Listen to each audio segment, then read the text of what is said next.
The story begins with two people locked in an intense sparring match. A sharp punch landed on an arm, and the force of the impact rippled throughout the entire training hall. The fighters were the protagonist and his training partner, engaged together in a brutal practice session. After taking several heavy blows, the protagonist's partner finally cried out, no longer able to endure the pain.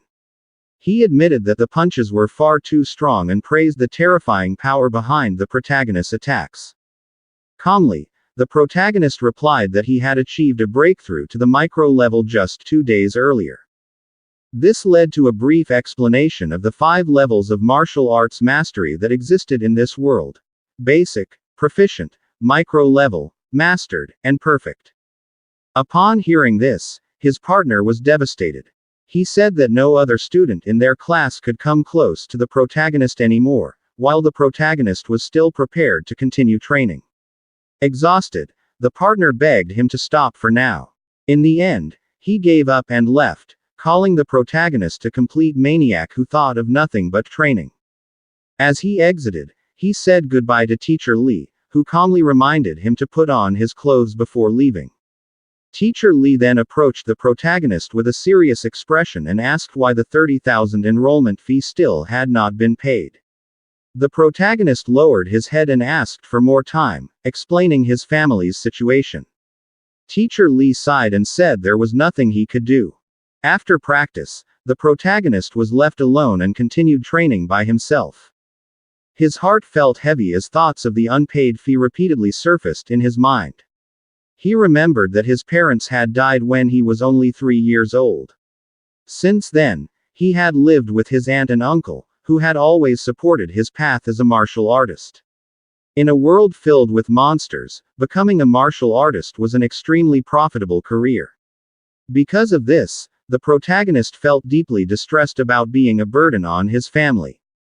Even after relentless training, the protagonist returned to his small, modest apartment. Before entering, he overheard his aunt and uncle talking inside. They were struggling with rent, and there was little money left. Nevertheless, they decided to prioritize paying the protagonist's enrollment fee so that his future would not be delayed. To make this possible, his uncle considered stopping his medication, while his aunt planned to find a second job. Standing silently at the door, the protagonist heard everything, the sacrifices they were making for him. He raised his hand and slapped his own face, forcing a smile so his emotions would not show. He entered and greeted them as usual. His aunt immediately scolded him for coming home so late from training. The protagonist offered to massage his uncle, but was simply told to get proper rest. That night, the scene shifted to the protagonist's small room. He lay on his bed, staring at the ceiling, his thoughts in turmoil. After a long silence, he made a decision. He would solve everything on his own. If he needed money quickly, there was only one place that could provide it. The next day, the protagonist arrived at a modern building hidden beside a small forest. Beneath it lay an underground fighting arena, a place where the only rule was victory. The announcer's voice echoed throughout the venue as he introduced the fighter of the night, the Minotaur, the protagonist. To claim the 60,000 prize, he would need to win 4 consecutive matches. The crowd watched him and began whispering, thinking he was just a newcomer. The announcer advised him to hype up the audience. He hesitated, unsure of what to say, until the announcer explained that provocation was part of the show. Once he understood, the protagonist shouted that he would not lose, openly challenging anyone brave enough to face him. The audience was stunned by his audacity. Many believed he would be defeated easily, but his words ignited the atmosphere. Cheers and applause roared as the fight was about to begin. Amid the noise, the protagonist remained calm, focused solely on obtaining the prize money. The first opponent entered, a fighter wearing a rat mask. The protagonist observed carefully and immediately noticed a flaw in the opponent's stance. The masked fighter charged forward and threw a punch while the protagonist appeared distracted. In the next instant, the protagonist countered swiftly. His fist landed cleanly on the opponent's face, sending him flying to the other side of the ring. The match ended instantly. The protagonist claimed his first victory and wasted no time, immediately calling for the next challenger. The arena erupted with excitement, awed by the overwhelming strength of the Minotaur. The second fighter entered with contempt, claiming the protagonist's luck would not last.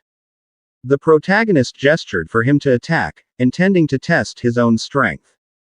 The opponent charged without hesitation. The protagonist met the punch with his own fist, and a powerful shockwave burst through the air. The opponent's face turned pale in disbelief. The protagonist knew the truth. His strength had already surpassed this level. Seizing the moment, he delivered a heavy punch to the opponent's face. Noticing the opponent's excessive commitment and exposed waist, he followed with a brutal kick to the abdomen, sending the fighter flying out of the arena and ending the match. Just like that, the protagonist claimed his second victory with ease. He stood alone in the ring, waiting for the next opponent. Inside a luxurious private room, a man in a suit observed the scene. He closed his eyes and remarked that the Minotaur was far too strong for an apprentice. Seeing 3 consecutive victories, he decided to intervene.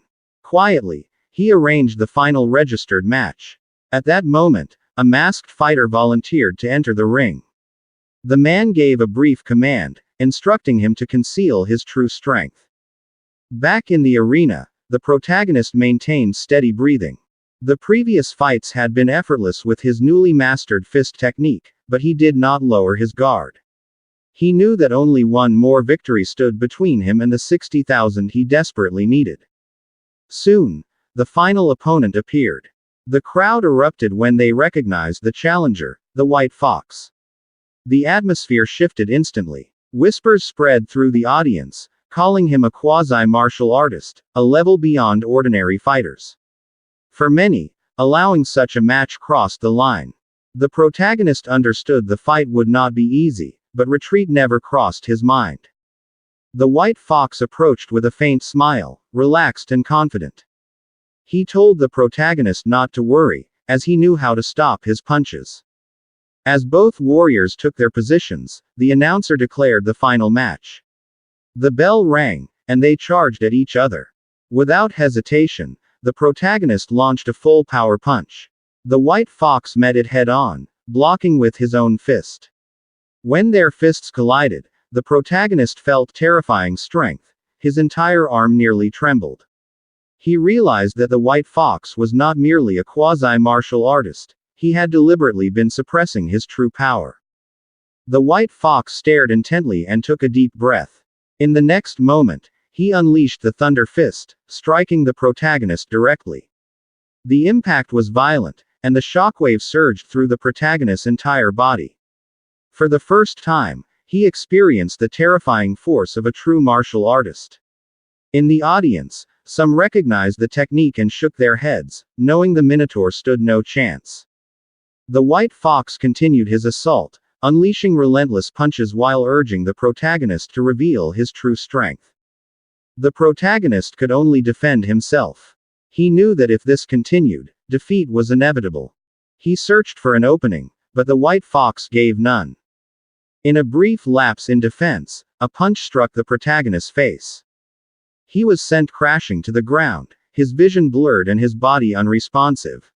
His consciousness slowly faded as the roar of the arena dulled.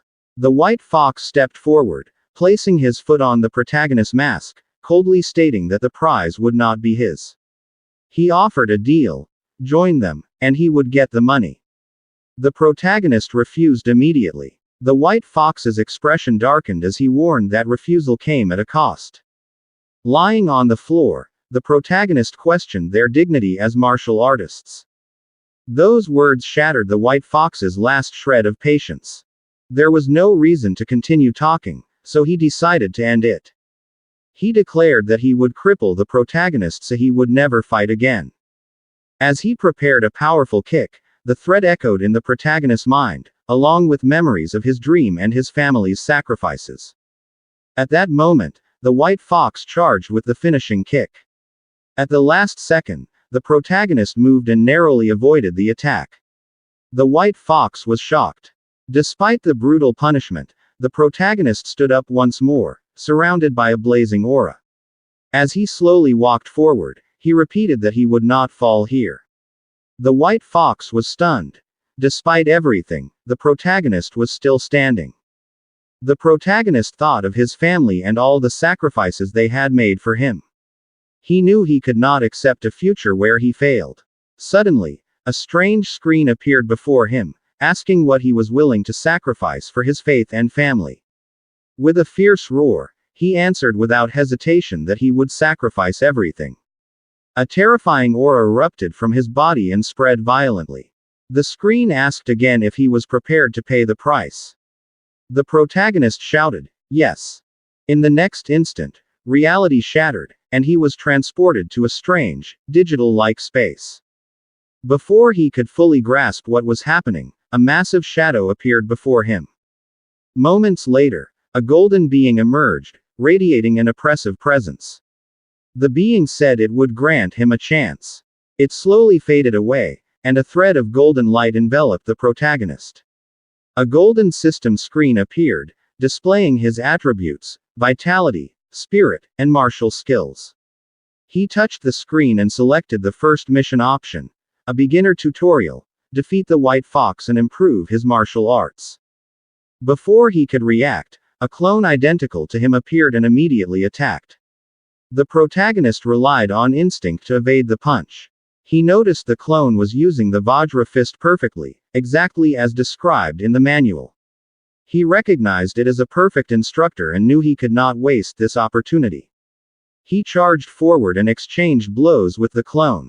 He quickly realized the clone demonstrated the ideal combat form, suppressing him with precise control. The clone showed no mercy.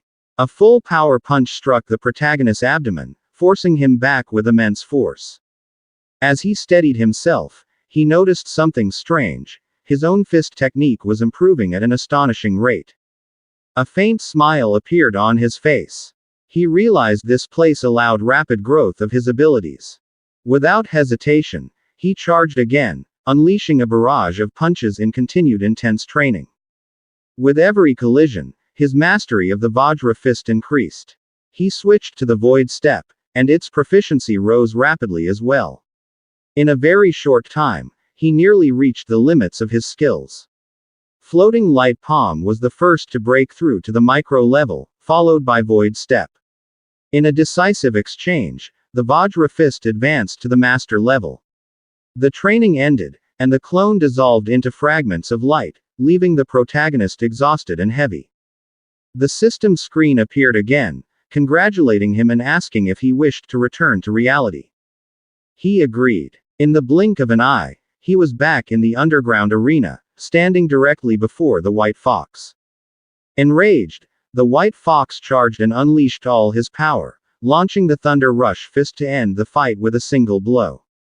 The protagonist easily avoided the attacks. To him, everything seemed to slow down. In the next instant, he moved. His speed was overwhelming, and his punch struck the white fox's face. The mask shattered and fell to the ground in pieces. The protagonist stood there, his gaze cold and resolute. The audience was stunned. They never expected such an outcome. The white fox fell, defeated. The match ended, and the protagonist stood alone in the ring. He looked at the announcer and calmly asked when the prize would be given. In the office, the arena boss turned pale. An apprentice who had mastered the Vajra fist was beyond all expectations. Interest lit up in his eyes as he ordered his subordinates to follow the protagonist and uncover his identity. After receiving the money, the protagonist left and walked through the dark streets. Before reaching home, he sensed danger and turned around. Someone was following him. The pursuers were shocked when he suddenly vanished from their sight. They panicked and searched frantically. Above them, hidden between narrow buildings, the protagonist concealed his presence. Once the danger passed, he safely reached the rooftop. When he returned home, his aunt and uncle were stunned by the money. They asked if he had stolen it. Calmly, he explained that Teacher Lee had helped him after recognizing his talent. He asked them to trust him. Seeing his confidence, they believed him.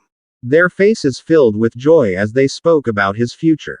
Later, the protagonist stood alone on the rooftop.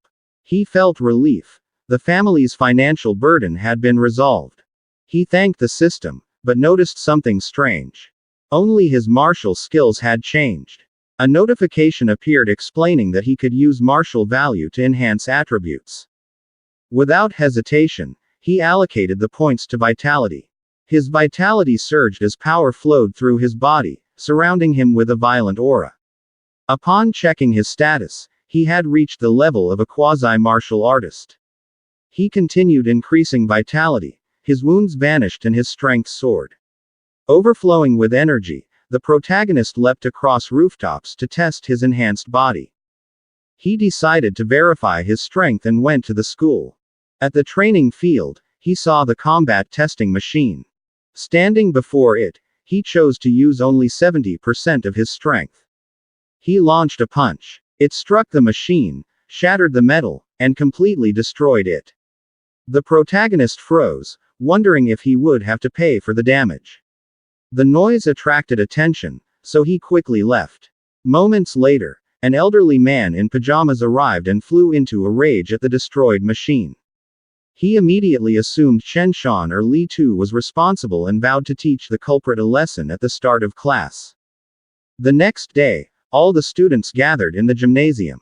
While standing in line, the protagonist quietly asked why Chen Shan had been beaten.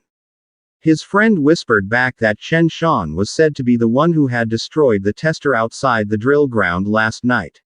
He had refused to admit it, so the teacher punished him. The protagonist smirked to himself, thinking it was obvious that Chen Shan had simply been wrongly accused. Suddenly, the teacher shouted and ordered everyone to be silent. He announced that he had invited his former comrade in arms, a Tier 3 martial artist named Chen Tian, to teach them AC-rank martial art, the Thunder Rush Fist. Everyone was required to learn it. The students began whispering among themselves. One said it was his first time seeing a Tier 3 martial artist. Another said that even C-rank martial arts taught at outside dojos cost hundreds of thousands in tuition. The protagonist recalled that the Thunder Rush Fist had also been used by White Fox against him before, a punch with triple impact and truly terrifying power. If he wanted to learn such a martial art outside, even just the registration fee would cost several $100,000. He immediately decided to seize this opportunity. Chen Tian spoke and reprimanded the students. Fooling around was over. He would demonstrate the Thunder Rush Fist 10 times, from beginning to end, and how much they learned would depend entirely on them. Chen Tian began the demonstration. His footwork was precise, followed by a powerful punch as he explained the principles of the Thunder Rush Fist. The force behind his punch was fierce and dominant. At the basic level, the punch produced a sound like thunder. At the proficient level, 3 sounds could be heard. At the micro level, 5. At the mastered level, 7, which was his current level. And upon reaching the perfect realm, 9 sounds would be produced. However, he warned everyone not to aim too high. It would be enough if they could reach the basic level that day. With a loud shout, he announced the second demonstration and ordered everyone to follow along. The entire row of students moved in sync with Chen Tian. After several hours, most of them were completely exhausted. Some said they had learned nothing, others complained about the difficulty. Some even asked whether there was any hidden secret to the technique. The protagonist's friend was panting heavily, his body trembling from exhaustion. He asked how one was supposed to learn a C-rank martial art like this. When he turned to ask the protagonist what he had learned, he was shocked to find that the protagonist was no longer behind him. His attention was suddenly drawn by Chen Shan's laughter as he announced to their classmates that he had successfully reached the basic level. The protagonist's friend thought to himself that this must be why everyone called Chen Shan a genius. He really did learn quickly. The teacher proudly told Chen Tian that Chen Shan was the #1 genius of the school and asked whether he was interested in guiding him. Chen Tian replied that in another city, such a level would be considered ordinary. After the teaching session, the two of them left immediately. While walking down the stairs, Chen Tian told the teacher that the batch of students was not good, he felt as if he had come for nothing. The principal replied that it was already enough for someone to reach the basic level. Was he really expecting to find a top-tier genius? Chen Tian said that martial cultivation was extremely slow and that talent was crucial. The principal agreed and added that relying solely on effort without opportunity was completely impossible. Suddenly, they both froze when they heard consecutive booming sounds echoing through the area. They immediately searched for the source. Chen Tian recognized it as a 7-sound thunder rush fist. He was shocked. Was there such an expert in the school? The principal said that was impossible. He had never heard of such a person.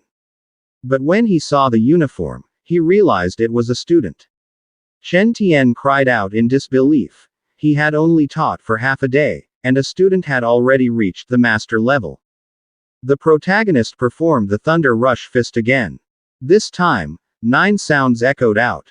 The two of them were rooted to the spot. The teacher could not believe it and asked whether his hearing was mistaken. 9 sounds. Chen Tian trembled as he watched. He smiled and said that now he understood everything. He gathered energy into his fist, which became wrapped in orange-colored lightning, and unleashed his own thunder rush fist. 8 sounds rang out, the sound he had long yearned for. The teacher realized that Chen Tian had broken through. Chen Tian happily said that the thunder rush fist he had seen earlier had given him inspiration. Without it, he might never have broken through in his entire life. They immediately jumped down to search for the student, but to their shock, the person was no longer where he had been. The scene shifted to the protagonist walking home. He had not expected cultivating a C-rank martial skill to be so exhausting, far worse than the D-rank Vajra fist. His thunder rush fist had already reached the perfect realm. What he needed next was to find a way to earn martial value and break through as a martial artist as soon as possible. As he checked his system status, he wondered whether martial value could be obtained not only through life and death battles, but also through ordinary sparring. While walking, he arrived at the Raging Thunder Dojo. Upon entering, he saw everyone training with spears. An acquaintance approached and asked why he was there. The protagonist replied that he had just come by to practice. Suddenly, a man kicked one of the trainees. With irritation on his face, he demanded to know whether the student dared to say that his teacher taught poorly. If the student's comprehension was weak, he should admit it instead of making excuses. The protagonist asked what was going on. The acquaintance whispered that the dojo had a new instructor, extremely strong, but disdainful of ordinary people and careless in teaching. His disciple, Li Yan, was also very powerful. Li Yan spoke mockingly as he prepared to punch, saying that someone at this level actually dared to challenge him. Before he could strike, the protagonist grabbed him and said that was enough. Li Yan angrily demanded to know who he was and ordered him to let go. If he had the guts, they should enter the arena and fight one-on-one. The protagonist agreed. But suddenly, the dojo instructor shouted that class was starting. Li Yan snorted and walked away, yelling that the protagonist was lucky. The protagonist watched him with a dark expression and thought that the man was extremely arrogant. The leader began speaking, saying that this would be the last day he taught the Raging Sea Spear technique. Old rules. It would only be demonstrated once. The leader swayed, raised the spear, and looked at the students with mockery. He did not believe anyone would learn it. The protagonist watched every movement seriously. It felt as if his eyes were reflecting the movements directly into his mind. After the demonstration, the leader slammed the spear down and turned away, saying that how much they learned depended on them. Once the door closed, everyone complained. It was shown only once, and they had not even seen it clearly. Meanwhile, the protagonist's determination burned fiercely. He grasped the spear and thought that the essence of the technique was like a dragon roaring through the sea, its momentum like endless waves. He began to swing the spear, and blue energy flowed as his movements continued. His companions were stunned. It was as if he had already learned the technique. Someone asked what kind of prodigy he was, or whether they themselves were just truly incompetent. Suddenly, Li Yan came out and angrily demanded to know who was making noise and who had learned the technique. When he saw the protagonist, he stared seriously and realized that he truly had learned it. He decided to test the depth of his ability. The protagonist stopped his movements when Li Yan said he would guide him. The protagonist agreed. However, the acquaintance warned him that although Li Yan had a bad temperament, he was extremely strong. The protagonist told him not to worry. When the protagonist asked Li Yan to teach him, Li Yan shouted angrily and called him arrogant. He demonstrated the ringing sea spirit technique, micro-level, as his spear shone brightly. Meanwhile, the protagonist closed his eyes, exhaled, and softly said, "Ringing sea spirit technique, proficient level." Waves of energy enveloped him. Li Yan froze in shock and blurted out, asking how a proficient level ringing sea spirit technique was even possible. When the protagonist unleashed the raging sea spear technique at the proficient level, the blades of their spears collided head-on. The force of the impact sent out a deafening reverberation that shook the very air around them. Li Yan could hardly believe what he was seeing. In his mind, the protagonist was not yet a true martial artist, so how could he have reached the proficient realm of this technique in such a short time? Suddenly, the protagonist's eyes shone with a golden light. He swung his weapon with all his strength, and the sheer force sent Li Yan's spear flying away. At the same time, a golden notification appeared before the protagonist, announcing that he had defeated a martial artist. Despite his lower rank, his martial value increased and reached 35. The protagonist silently stared at the notification, lost in thought. Just as he had expected, even an ordinary sparring match could still grant martial value. In the future, he could look for more sparring partners to accelerate his growth. Meanwhile, Li Yan collapsed to his knees, repeatedly muttering that what had happened was impossible. Thinking it through, he immediately understood the situation.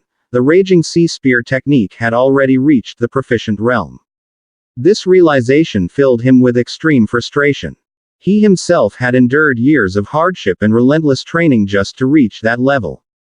Overwhelmed by emotion, he shouted out loud, questioning what meaning there was left in all his efforts. He suddenly stood up, fury burning as he clenched his fist and prepared to punch the protagonist. However, before his fist could land on the protagonist's face, a sharp voice rang out, stopping him in his tracks. Startled, Li Yan saw his master step between the two of them. Without hesitation, the master walked up to him and struck him hard across the face, followed by a cold reprimand. If he could not accept defeat, then what kind of martial artist was he supposed to be? Li Yan was left stunned. Meanwhile, the master stared at the spear embedded in the floor, deep in thought. He had demonstrated the technique only once, yet the protagonist had already mastered the raging sea spear technique all the way to the proficient realm. Even the so-called geniuses of the imperial capital of Magic City could not achieve something this exaggerated. The master grabbed Li Yan by the head and forced him to bow in front of the protagonist. In his heart, he admitted that Li Yan had talent, but he was far too arrogant. Being slapped awake by a genius of this level was not necessarily a bad thing.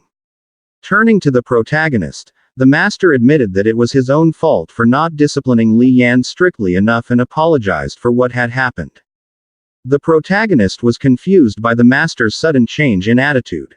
Still, after the commotion ended and he left the place, he realized that the day had indeed been exhausting, but he had gained a great deal.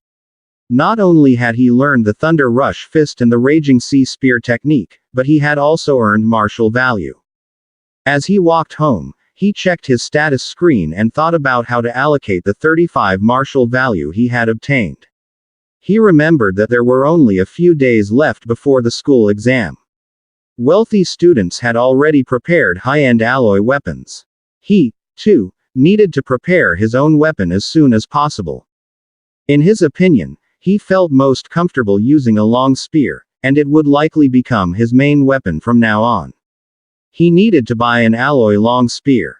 However, the little money he had was not even enough for his aunt's medical treatment, let alone an alloy weapon. He sighed deeply and wondered if there was any other way to earn money. As he walked, he suddenly stopped when he heard a television announcement from a convenience store about the Star City wilderness. Ferocious beasts were increasing in number every day. The city lord was calling on martial artists to hunt ferocious beasts in exchange for generous rewards. The protagonist asked himself whether he should leave the city to hunt ferocious beasts. After a while, he arrived home. Before he could even enter, he heard his aunt scolding his uncle. Hadn't little Hong already given them money the day before? Why did he still need to work so hard? His uncle replied that little Hong was still young, and it made no sense to rely on him to support the family. As long as he could still work, he needed to save up for their future. Their conversation was interrupted when the protagonist walked in and called out to them, saying that he was home. He immediately went to his aunt and suggested that he would take care of the household chores. However, his aunt told him to rest right away, as she always did. The protagonist did not argue. Gently, he took his aunt's hand and placed it on his uncle's back, saying that he was already capable of earning money now. There was no need for his uncle to go out and work anymore. It would be better for him to stay home and take care of his aunt. His uncle smiled warmly. It sounded nice, but he was not used to doing nothing. He even turned to the protagonist, smiled, and gave him a thumbs up, telling him not to worry. He only earned a little to cover daily expenses and did not push himself too hard. His aunt smiled in agreement and said that the protagonist would have even greater expenses in the future for martial arts training. They wanted to save as much as they could for him. The protagonist smiled faintly but did not reply. Deep down, he knew that his uncle and aunt were accustomed to hardship. Unless he earned enough to support them for a lifetime, they would never truly feel at ease enough to rest. He could not miss this opportunity to earn rewards by hunting ferocious beasts. After a while, he returned once again to his usual spot on top of the building. He knew that the wilderness was dangerous, so he needed to strengthen himself first. He invested all of his martial value into vitality. It rose to 95.2, and his body was surrounded by blazing red energy. In his mind, a vitality of 95.2 meant he was only one step away from becoming a true martial artist. After 2 days in the school gymnasium, at midnight, 10:40, his body drenched in sweat, the protagonist lay on the floor. Notifications appeared one after another. His Thunder Rush Fist, Raging Sea Spear Technique, Varja Fist, Floating Light Palm, and Void Step had all reached perfect. He had spent 2 full days in non-stop cultivation, pushing all of his martial skills to the perfect level. He was ready. It was time to leave the city. When Saturday arrived at the Star City martial artist base, he could not hide his excitement. He had finally arrived at a place he had previously only seen on television. Now, he was witnessing it firsthand. The martial artist base, where martial artists who were rarely seen elsewhere filled the streets. As he walked, he read the posted prices. 300 blue star coins for a non-ranked ferocious beast. 1,000 blue star coins for a Tier 1 initial stage ferocious beast. 3,000 for Tier 1 middle stage. 5,000 for Tier 1 high stage. When he read the next line, he froze. The left ear of the slain ferocious beast had to be cut off as proof to receive the reward. Otherwise, there would be no payment. He could not help but curse inwardly at how primitive the method was. While walking, he noticed a man asking a woman for help. He quickly calculated the possible earnings and realized that the bag the woman carried seemed to be filled with the left ears of ferocious beasts. Suddenly, however, his attention was stolen by a commotion behind him. A man shouting, ordering people to move aside, asking whether they couldn't see that the young master had arrived. The protagonist carefully observed the man and realized that his clothing and aura resembled the white fox from the underground boxing ring. He also heard whispers around him. If the man were not the nephew of the person in charge of the base, he would have been beaten long ago. Someone even said they had heard he was beaten badly by someone a few days earlier, and that it had been satisfying. Another person expressed disbelief, saying that must be why they hadn't seen him in recent days. The protagonist looked at the man again and saw him grinning back at him. He returned the same expression before immediately turning away. He knew that danger did not only come from ferocious beasts, but also from other people. He needed to be cautious. When he reached a large gate, the guard told him that he was young and looked like it was his first time going into the wilderness alone. The protagonist nodded in agreement and continued walking out. Watching him leave, the guard thought that he was just an ignorant and fearless kid. Stepping out of the passage, the protagonist set foot on grassy ground and looked over the forested surroundings. With firm determination, he swore to himself that he would return with a large haul. After 2 hours in the forest, the protagonist was frustrated and exhausted. He wondered why he had not encountered even a single ferocious beast. He began to suspect that the monsters near the forest's edge had already been cleared out, so he decided to go deeper inside. He ran forward quickly until he suddenly stopped. A white wolf appeared before him, its eyes glowing red and its body emitting a terrifying presence.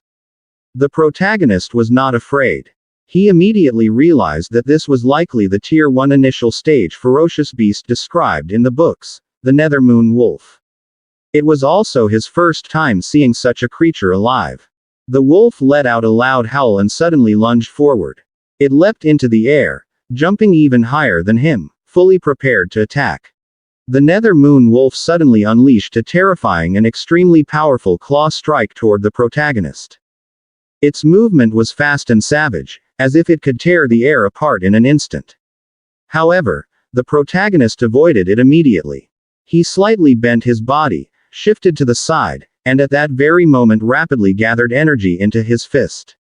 His fist was wrapped in crackling golden lightning, and without hesitation, he punched with all his strength into the Nethermoon wolf's abdomen. The force of the impact almost echoed through the surroundings. A loud boom exploded in the air, and the wolf howled in pain. Driven by the overwhelming power of the punch, the Nethermoon wolf was sent flying backward and violently slammed into a large tree. When it fell to the ground, it was left with almost no life remaining. The protagonist quietly and solemnly observed the dying body of the Nethermoon wolf.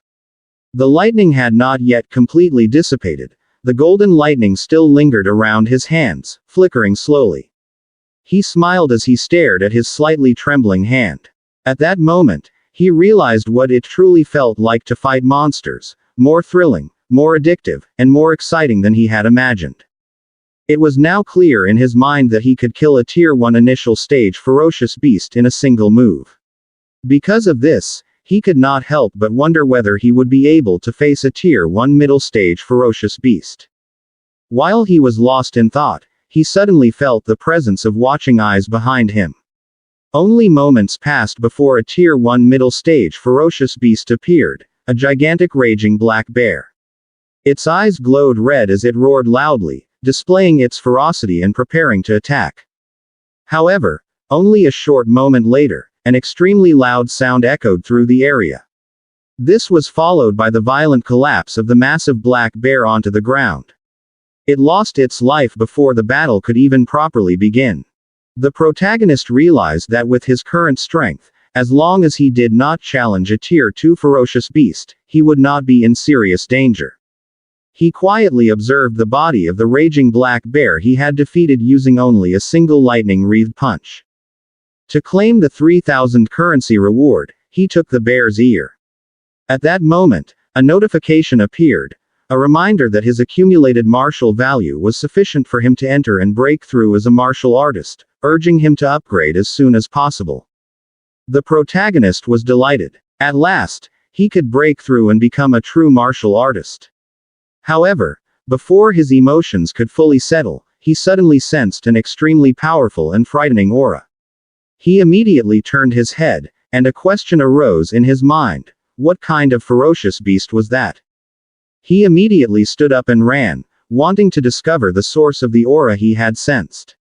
When he got closer, he landed atop a large rock, and what he saw left him utterly shocked. A Tier 1 late-stage ferocious beast. What stood before him was a massive black jade giant python, its entire body surrounded by blazing energy. It was currently fighting several martial artists, and it was clear that they were barely able to withstand the beast's ferocity.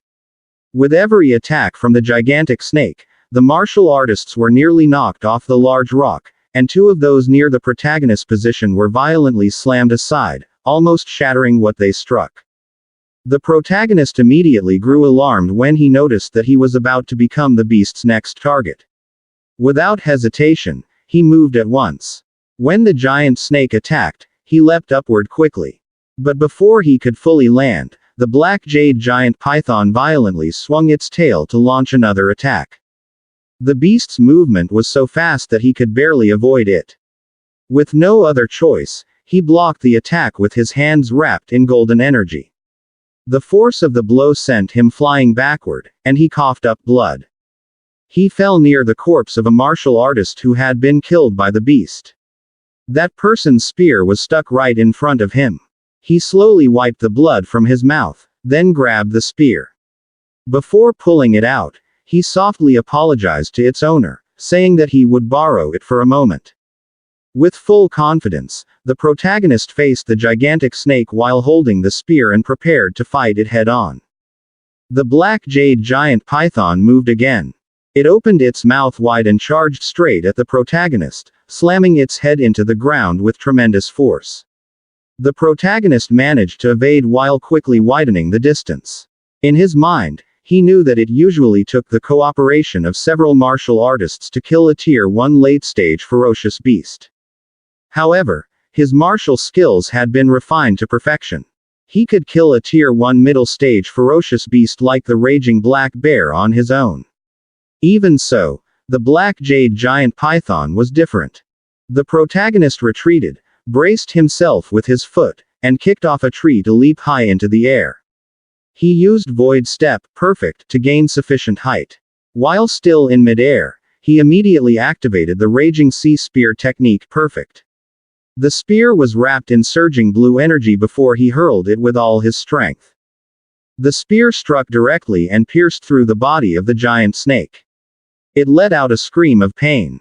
At that moment, the protagonist immediately ran toward where the spear had landed, retrieved it, and wasted no time.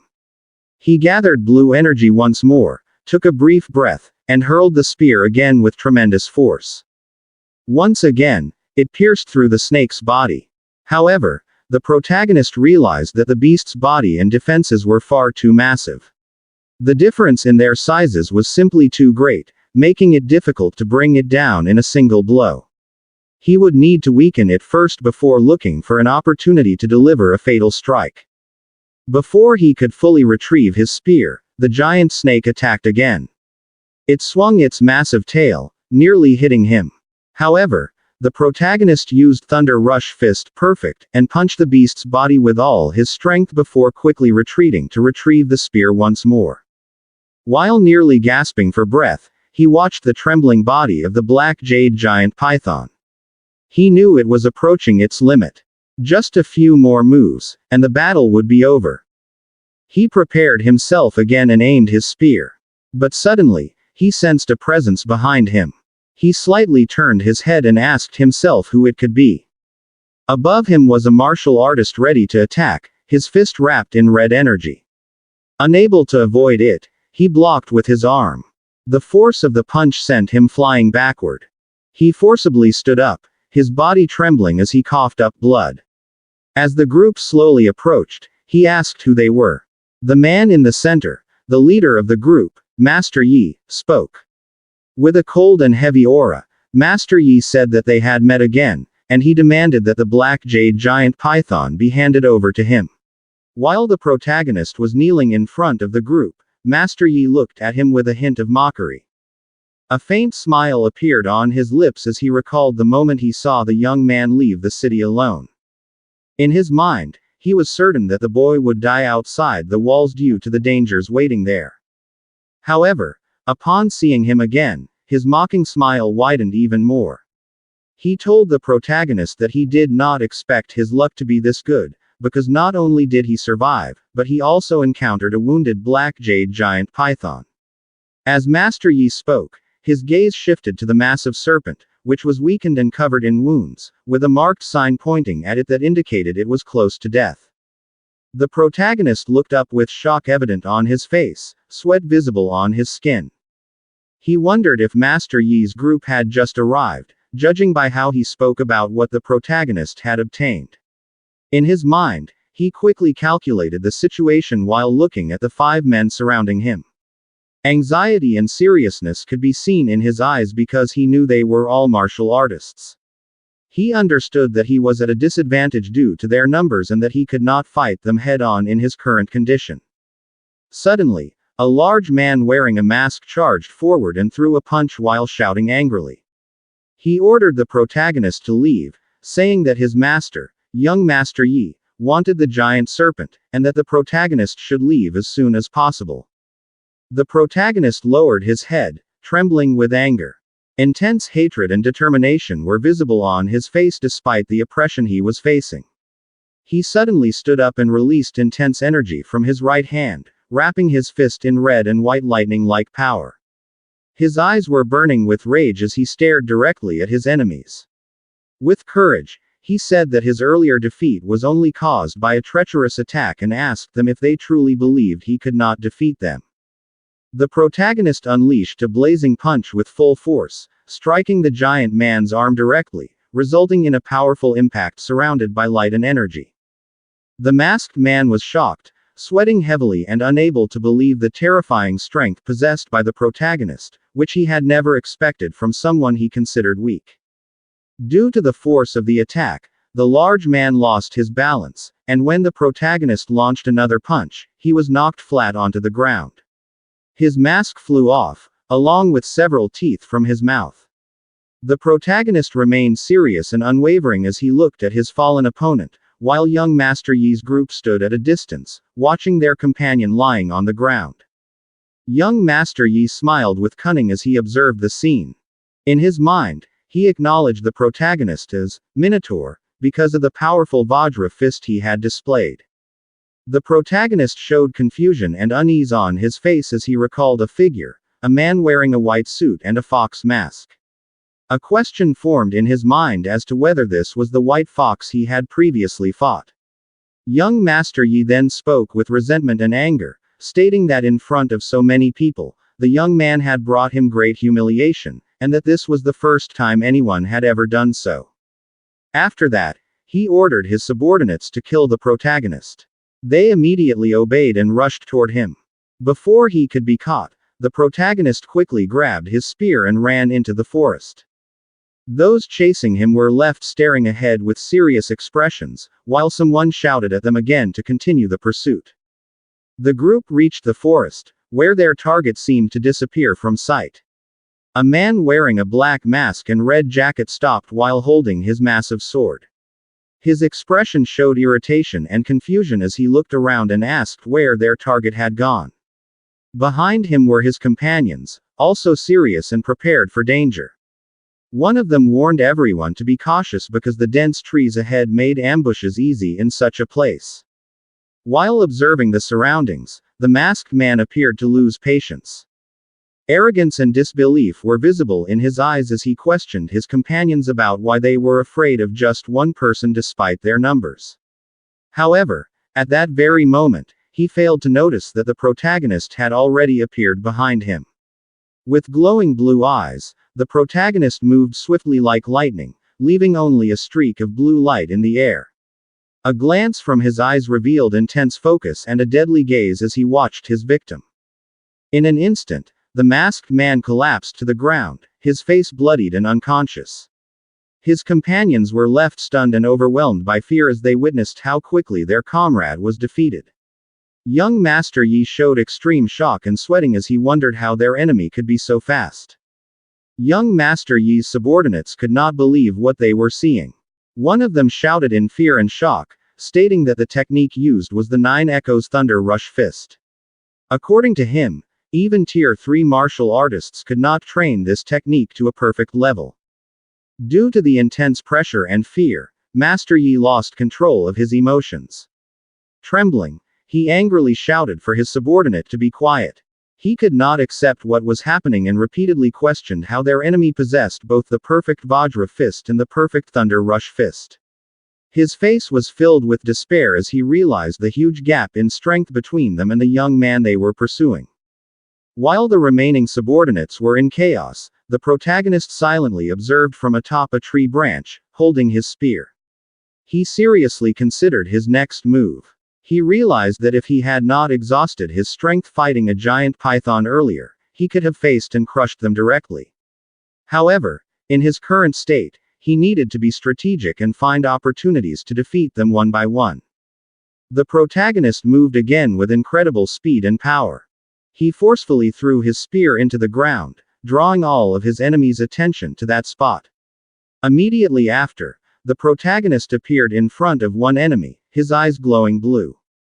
A powerful knee strike hit the subordinate's head, causing him to be thrown back as blood burst from his face before he collapsed unconscious on the ground. Another companion, wearing a blue hoodie and holding a shovel, froze in fear as he stared at the bloodied body lying on the ground. Trembling, the man holding the shovel begged his master, young Master Yi, pleading that they needed to retreat immediately because the opponent was too strong. However, young Master Yi grew even more enraged and questioned whether his subordinate was joking by suggesting they run. His expression was filled with hatred, determined not to leave the area without ending the fight. Despite the danger, the protagonist charged again like an uncatchable shadow. Soon after, a man beside young Master Yi slammed heavily onto the ground. Young Master Yi was shocked by the protagonist's rapid attack on his subordinate. He did not expect such speed. Panting and sweating, he could not suppress his shock and irritation. His eyes burned with anger as he stared at his fallen companion, wondering how the protagonist had become this strong in just a few days. The protagonist appeared behind him again, and young Master Yi sensed it. When he turned around, he cursed in frustration as the figure vanished once more. He then focused on sensing his surroundings and felt that the protagonist was behind him again, preparing to attack. Before the strike landed, Master Yi launched a fast and tense counterattack, shouting that he would not be defeated so easily. He used his technique called void-breaking finger, releasing a sharp blue light from his finger. Determination and anger were visible on his face as he tried to track the protagonist with his eyes. However, the protagonist dodged quickly. Even in danger, his expression remained calm, as if he were simply reading his opponent's movements. Due to the power of the void-breaking finger, a massive tree was struck instead, causing it to be destroyed and wood fragments to scatter. Unable to hit the protagonist, Master Yi unleashed a series of attacks, repeatedly shouting the name of his technique. Each flash of blue light was swiftly avoided. Observing the power of the attacks, the protagonist wondered if it was a B-rank martial skill due to the damage it caused. A hint of amazement appeared in his eyes as he watched the traces of power. Driven by fear and desperation, Master Yi began making threats. With rage on his face and glaring eyes, he shouted that he had memorized his opponent's face and that if he were harmed, he would kill the protagonist's entire family once he returned. Upon hearing the threat, the protagonist's expression darkened and his blue eyes shone sharply as he stared at his enemy. The words about killing his family filled him with anger. He moved with incredible speed, leaving zigzag trails of blue light in his path. Master Yi boasted that his uncle was a supervisor at the martial artist base and was about to mention who his father was to intimidate his opponent, but he froze when the protagonist suddenly appeared behind him, eyes glowing blue and fist blazing with energy, ready to strike. As the protagonist stared at Master Yi with intense seriousness, his face showed no emotion, like an unbreakable wall, as he said that he preferred how his opponent looked when he was still arrogant. Master Yi could no longer speak as events unfolded too quickly. A powerful punch struck his face, releasing massive energy and seemingly slowing time due to the impact. The force sent Master Yi flying and plunging down the side of a cliff.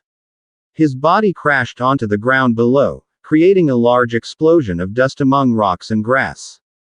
As the dust slowly settled, his silhouette was seen kneeling, struggling to breathe. His hands pressed against the ground as blood dripped from his mouth and nose, staining the earth beneath him. Despite his injuries, Master Yi forced himself to look at the protagonist in disbelief. His eyes narrowed in pain and confusion as he asked why the protagonist was so strong. Shock and fear were evident on his face, as such power seemed impossible for someone not considered a martial artist. On the other hand, the protagonist stood upright, surrounded by a blazing red aura. His eyes glowed in the darkness, his face filled with intense anger.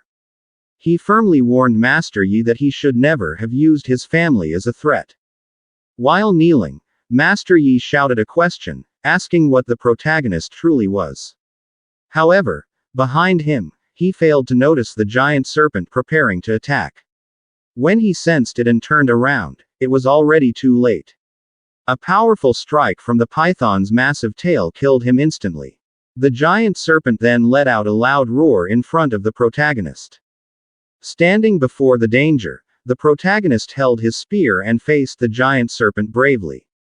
Despite his determination, slight unease filled his mind as he observed the beast. He admitted to himself that he had taken too long dealing with Master Yi's group, allowing the giant python to recover its strength and stamina. Master Yi's men were deep within the forest, gasping for breath, wounded, and still unable to recover from the shock of what they had just witnessed. As they cautiously scanned their surroundings, one of them cursed under his breath, unable to hide his disbelief, repeatedly muttering that the boy was truly abnormal. Not far away, someone lay slumped on the ground, covered in blood and trembling, struggling to comprehend what had happened as he asked where young Master Yi was and whether that boy had really finished everything on his own. At that moment, the masked man was startled when the protagonist suddenly appeared from between the trees. The group immediately prepared for battle. One of Master Yi's men shouted angrily, challenging the protagonist and saying that he had finally shown himself. But before anyone could make a move, the protagonist shouted sharply, ordering an immediate retreat. Danger was coming. The ground suddenly shook. Leaves and soil exploded into the air as a colossal beast burst out from the depths of the forest. Everyone's eyes widened. Some screamed in terror. Amid the chaos, the protagonist moved, fast and without hesitation. At the exact moment he leapt away, one of Master Yi's men was suddenly swallowed by the giant snake, his scream of pain and fear echoing through the forest. At that point, the truth became clear. Even if indirectly, a martial artist had died. Instantly, the protagonist received 30 points of martial value. Before he could even process it, another of Master Yi's men was struck by the snake's powerful tail and died on the spot. Once again, the protagonist received another 30 points. In his mind, a new realization formed. It was actually possible to obtain martial value this way. As he continued to flee, he felt the snake's tail closing in rapidly. In a split second, he leapt into the air just before it struck. While airborne, memories of every battle he had endured flashed through his mind, his martial value steadily accumulating until he reached the point where a breakthrough was inevitable if he wanted to become a true martial artist. He jumped again, leaping from branch to branch, until he finally landed on a tall tree limb. That was when he realized he needed a safe place to carry out the breakthrough. He glanced back and smiled faintly. His decision was clear: the cave. From the tree, he descended swiftly, gripping his spear tightly. Below, the massive snake immediately followed. With a thunderous impact, the beast rammed its head into the cave entrance, shaking the surroundings and sending earth and stones exploding outward. Inside the cave, the protagonist quickly prepared himself and sat down in a stable position. Calmly, he observed the enraged snake's head forcing its way inside, desperate to reach him. Once he was certain he was safe, he opened his system. Before him appeared a clear blue panel displaying his name, along with all his stats: strength, spirit, physical body, techniques, talents, and current martial value. As the beast continued roaring in front of him, the protagonist's fingers moved rapidly. Again and again, he pressed vitality, urging himself to go faster. With every press, he felt his strength rise. In his mind, it was unmistakable. His vitality was climbing, and his entire body felt like it was burning. The blood in his veins no longer felt like blood, but flowing magma, hot, heavy, and filled with power. Around him, signs of rising vitality appeared one after another until it finally reached 100 points. The moment it hit the peak, red energy burst from his body. Across from him, the giant snake recoiled. Its glittering eyes widened as it instinctively pulled back, sensing the sudden change in the presence before it. At that very instant, the breakthrough was complete. The protagonist officially became a martial artist, Tier 1. Surrounded by a blazing aura, he told himself firmly that he was finally a true martial artist. He could feel his new strength in every fiber of his body. He clenched his fist tightly. Energy gathered in his palm, crackling with intense heat. Facing the beast, he coldly declared that it was next. In front of him, the giant snake retreated, its posture shrinking as its former ferocity faded. In a flash, the protagonist charged. His fist, wrapped in blazing energy, tore through the air and slammed into the snake's head, forcing it backward in shock. Before it could recover, another explosion of power erupted upward, flinging the beast's head back violently. The snake's wound darkened as blood poured from its scales and fangs. In its agony, it clearly sensed the gap between their strengths. But the protagonist did not stop. Determination flashed in his eyes as he called out the name of his technique, Varja Fist, forcing himself to move at extreme speed. Leaping from above like lightning, his punch carried golden light and overwhelming force. But before it could land, the snake reacted swiftly, swinging its tail toward the protagonist's back while he was midair. Unable to dodge, he immediately blocked with the arm wrapped in red energy. Even so, the sheer power of the blow nearly made him cough up blood. Despite that, he did not falter. Gripping his spear tightly, he thrust it with all his strength into the snake's tail, the glowing blue blade piercing through. The ground exploded from the impact, forcing the beast to endure the full force of the attack. The battle was not over. The protagonist moved again. The energy in his fist changed. Sharper, fiercer. With a deep shout, he unleashed Thunder Rush Fist. His fist, wrapped in golden lightning, crashed down again and again, each strike accompanied by thunder and flame. Explosions of energy followed in rapid succession.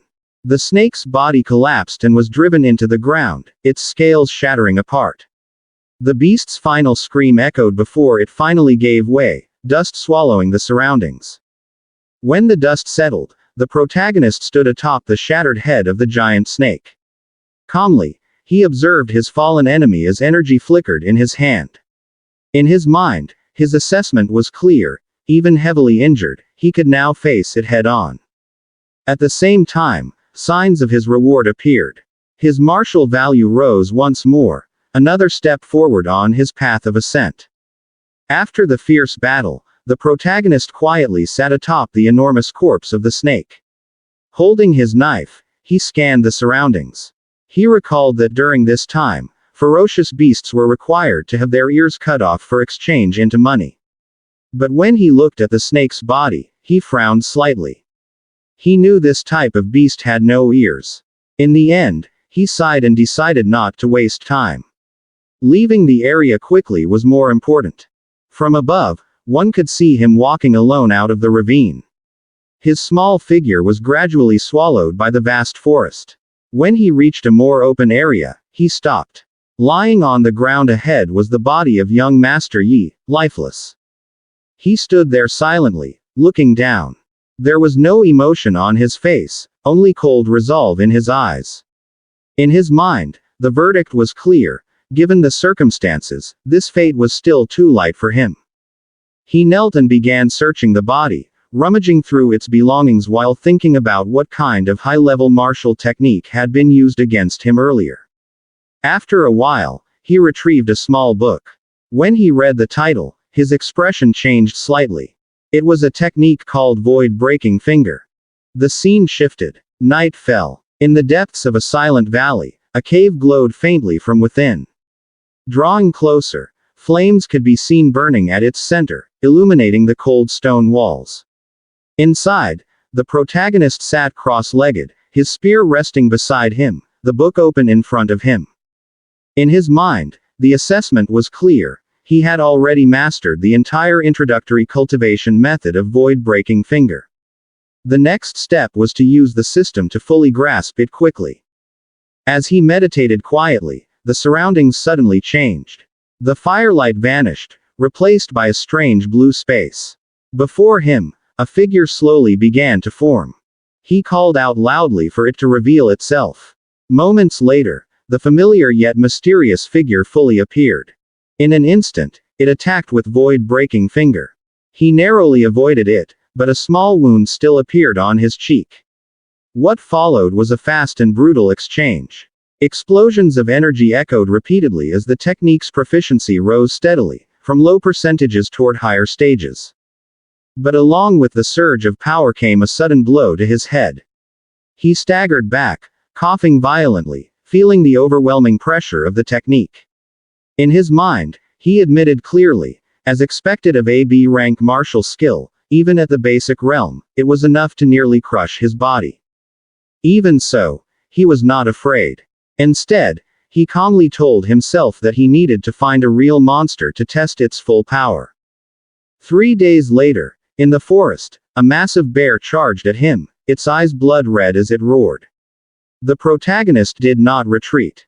In an instant, he raised his hand and released void-breaking finger. A blue beam pierced through the bear's fur and flesh.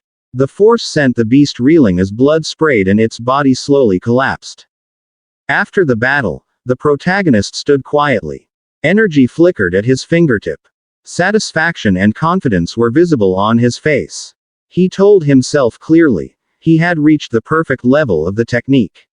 This was the power worthy of AB rank martial skill. At the same time, the system notification appeared. Void-breaking finger had been fully mastered and reached the perfect stage. Without hesitation, he decided to return. From above, the martial artist base came into view, busy and crowded. Inside, lively discussions filled the air as people assessed their hunting gains. Some praised the Thunder Squad, saying their actions were savage and that they had slain countless beasts.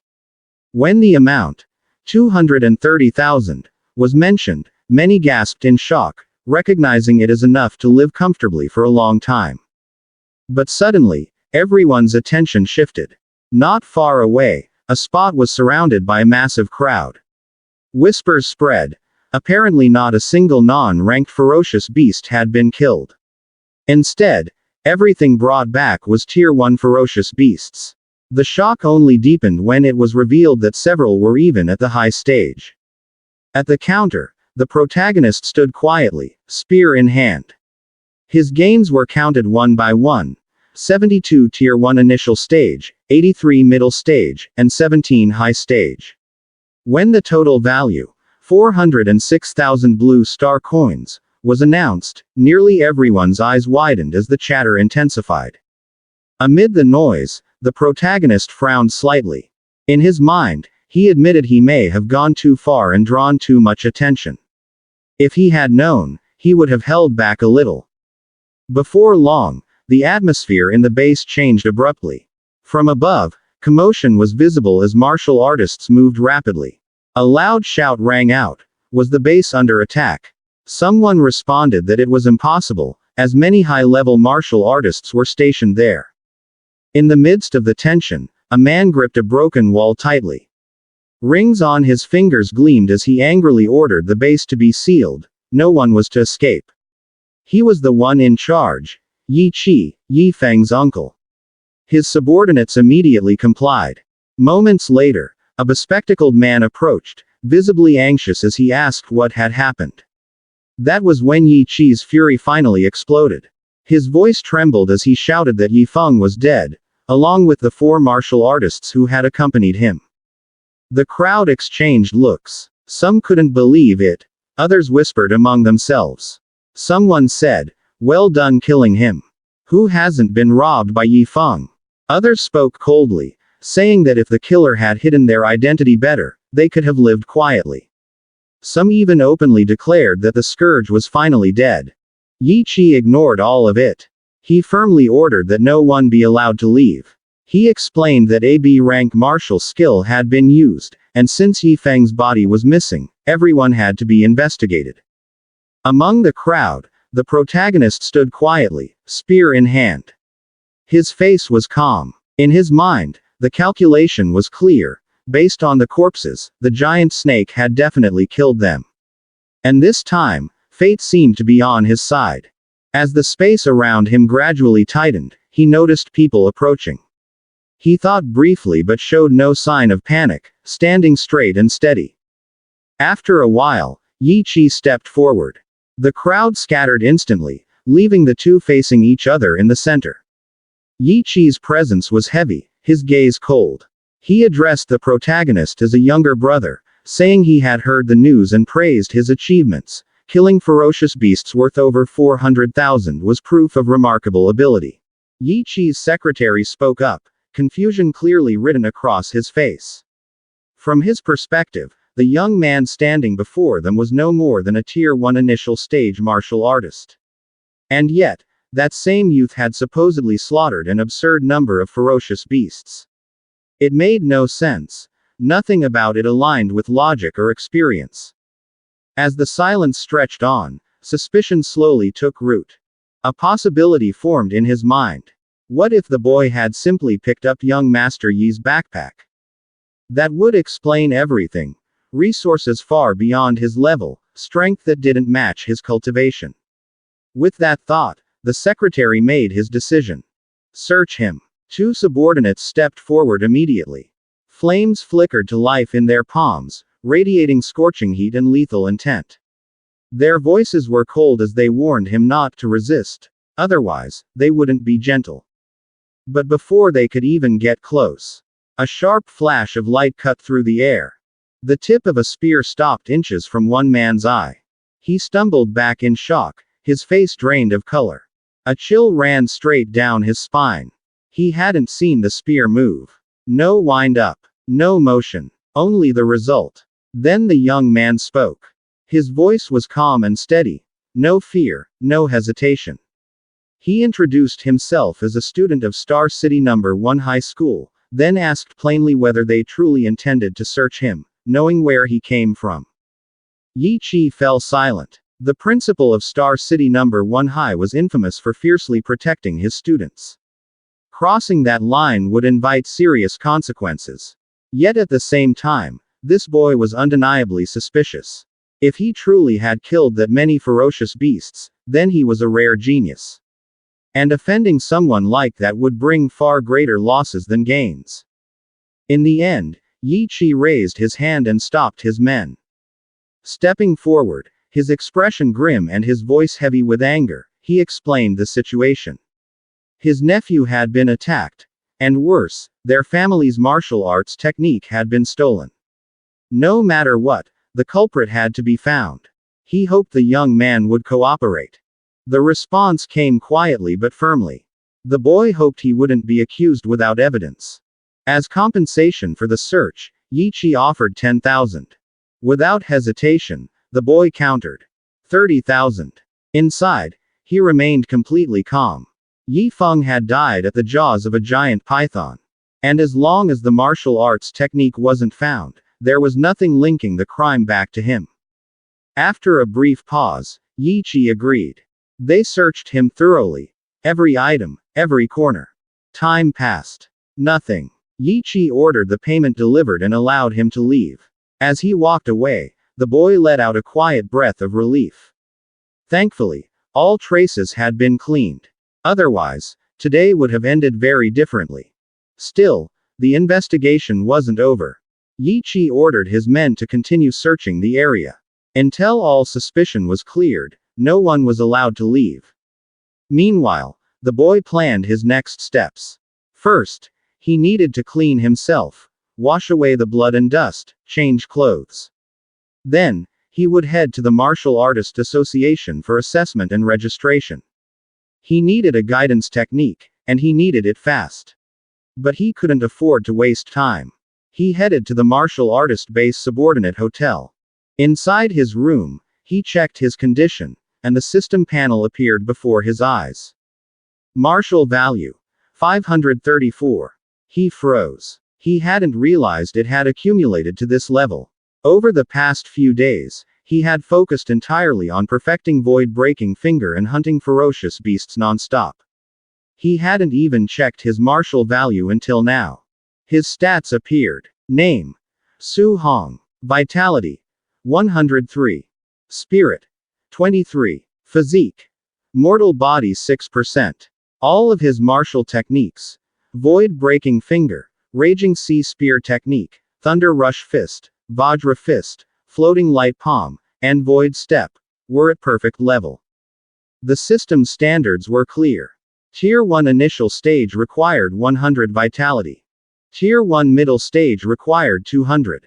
If he invested everything into vitality, he could raise it by over 50 points, only a little more and he'd reach the middle stage. But something caught his attention. He hadn't upgraded spirit or mortal body yet. Unsure of their true combat effects, but with plenty of martial value to spare, he decided to test them. He upgraded spirit first. Nothing dramatic happened. No explosion of power. Just a subtle clarity, a sharper mind, smoother thoughts. Then, he upgraded mortal body. Everything changed. A heavy, solid power surged through his entire body. His muscles tightened. His presence deepened. His physical form felt denser, more real. This wasn't just strength, but a transformation at the foundation of his body. The updated stats appeared. Vitality increased. Spirit increased. Mortal body increased. After a moment of thought, he stopped upgrading mortal body. He allocated 200 points to vitality, and the remaining martial value to spirit. The moment he confirmed, crimson energy erupted from his body. The room filled with overwhelming pressure. Power surged through every inch of him, making each movement feel weighted with explosive strength. After several moments, the energy finally settled. He exhaled. If he had turned into a walking mass of muscle, he wouldn't even know how to explain it. An hour later, he left for the Star City Martial Artist Association. He registered for assessment. A staff member guided him inside, noting how young he was and asking if this was his first test. Along the way, the standards were explained. 100 vitality and 1000 combat power to pass as a Tier 1 martial artist. Whispers followed behind him. No master. Came alone. Probably just testing himself. No one paid much attention, until the test began. Candidates entered one by one. Some failed. Some passed. Then a name was called. Li Ming. Vitality: 105. Passed. He stepped up for the combat power test and threw a punch. 1763 combat power. The hall erupted. That level nearly reached Tier 1 middle stage, extremely rare. Someone asked if he was a disciple of Raging Thunder Dojo. The answer became obvious. If so, then he had to be Zhang Ming's student. That explained his smooth movements, and the Thunder Rush Fist, a legendary technique. Su Hong frowned slightly. He only knew of one disciple, Li Yan. How many did Zhang Ming have? As Li Ming passed him, he smiled faintly. You're next. But his gaze was cold. In his mind, the comparison was laughable. He was a genius. Young, powerful. The boy before him didn't belong in the same league. When Su Hong's vitality was measured, chaos broke out. Some thought the detector was broken. Then the result was announced. 123 vitality. Passed. Li Ming's eyes widened. Shock flickered across his face, but he quickly suppressed it. Vitality meant nothing. Combat power was everything. When Su Hong stepped forward, he felt it clearly. He had already advanced. His physique had been upgraded. Every movement carried explosive strength. He calculated carefully. 40% strength should be enough, but what if it wasn't? In the end, he used 50%. He punched. A thunderous boom echoed through the hall. The detector was sent flying, smashing into the wall. Everyone froze. Li Ming went cold. One punch. No martial skill, and the detector was blown away. The result appeared. 3004 combat power. Shock exploded through the hall. That number surpassed Tier 1 high stage. It was beyond imagination. A staff member shouted from above, "It was that kid again." The instructor immediately understood. News spread fast. Inside the Star City Martial Dao Association, President Wu Lingxian cursed under his breath. Once again, Yang City had produced a monster. If Star City failed to produce geniuses of its own, his position was at risk. Then a subordinate rushed in, panic-stricken. A monster had appeared in the assessment. A Tier 1 initial stage martial artist. With 3,000 combat power, relying solely on physical strength. Wu Lingxian's expression changed completely. He was utterly stunned. Inside the central hall of the Martial Artists Association, a male staff member approached the protagonist and politely explained that he needed to be taken to the second floor first. There, he would be officially recorded as a martial artist before receiving his monthly allowance. The protagonist quietly thanked him and prepared to follow. But before they could take a single step, a cold yet authoritative voice suddenly spoke. "I'll take care of him." The staff member froze. The moment he heard that voice, he immediately recognized who it was. The speaker was none other than the president herself. From the second floor stood a woman with long, golden hair gently lifted by the breeze. Her gaze fell on the protagonist as she asked calmly if he was Su Hong, then introduced herself as the president of the Star City branch of the Martial Artists Association. Wu Lingxian. She motioned for him to follow.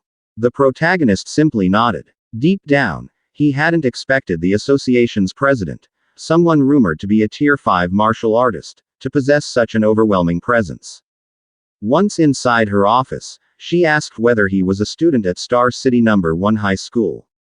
Wu Lingxian mentioned that the old man Li Chengshan had once complained to her.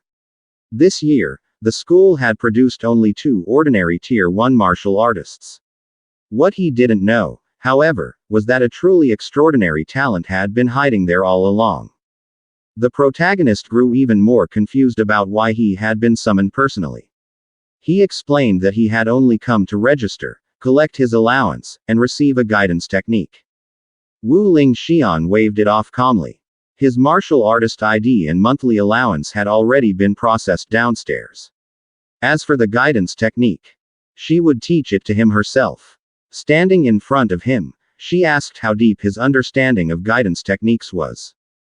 The protagonist answered honestly. Based on textbooks, heavenly and earthly spiritual keys had different attributes, and guidance techniques were used to absorb them to strengthen the body. He added that the technique had to match the type of spiritual key being absorbed. Wu Lingxian smiled. The textbook explanation wasn't wrong, but it was incomplete. She explained that guidance techniques weren't only for cultivation. As an example, she demonstrated her heavenly fire guidance technique. A small flame appeared in her palm. When she clenched her fist, roaring flames wrapped around it. She explained that the technique primarily absorbed fire attribute spiritual keys. Not only did it strengthen the body, it also infused attacks with fire attribute lethality.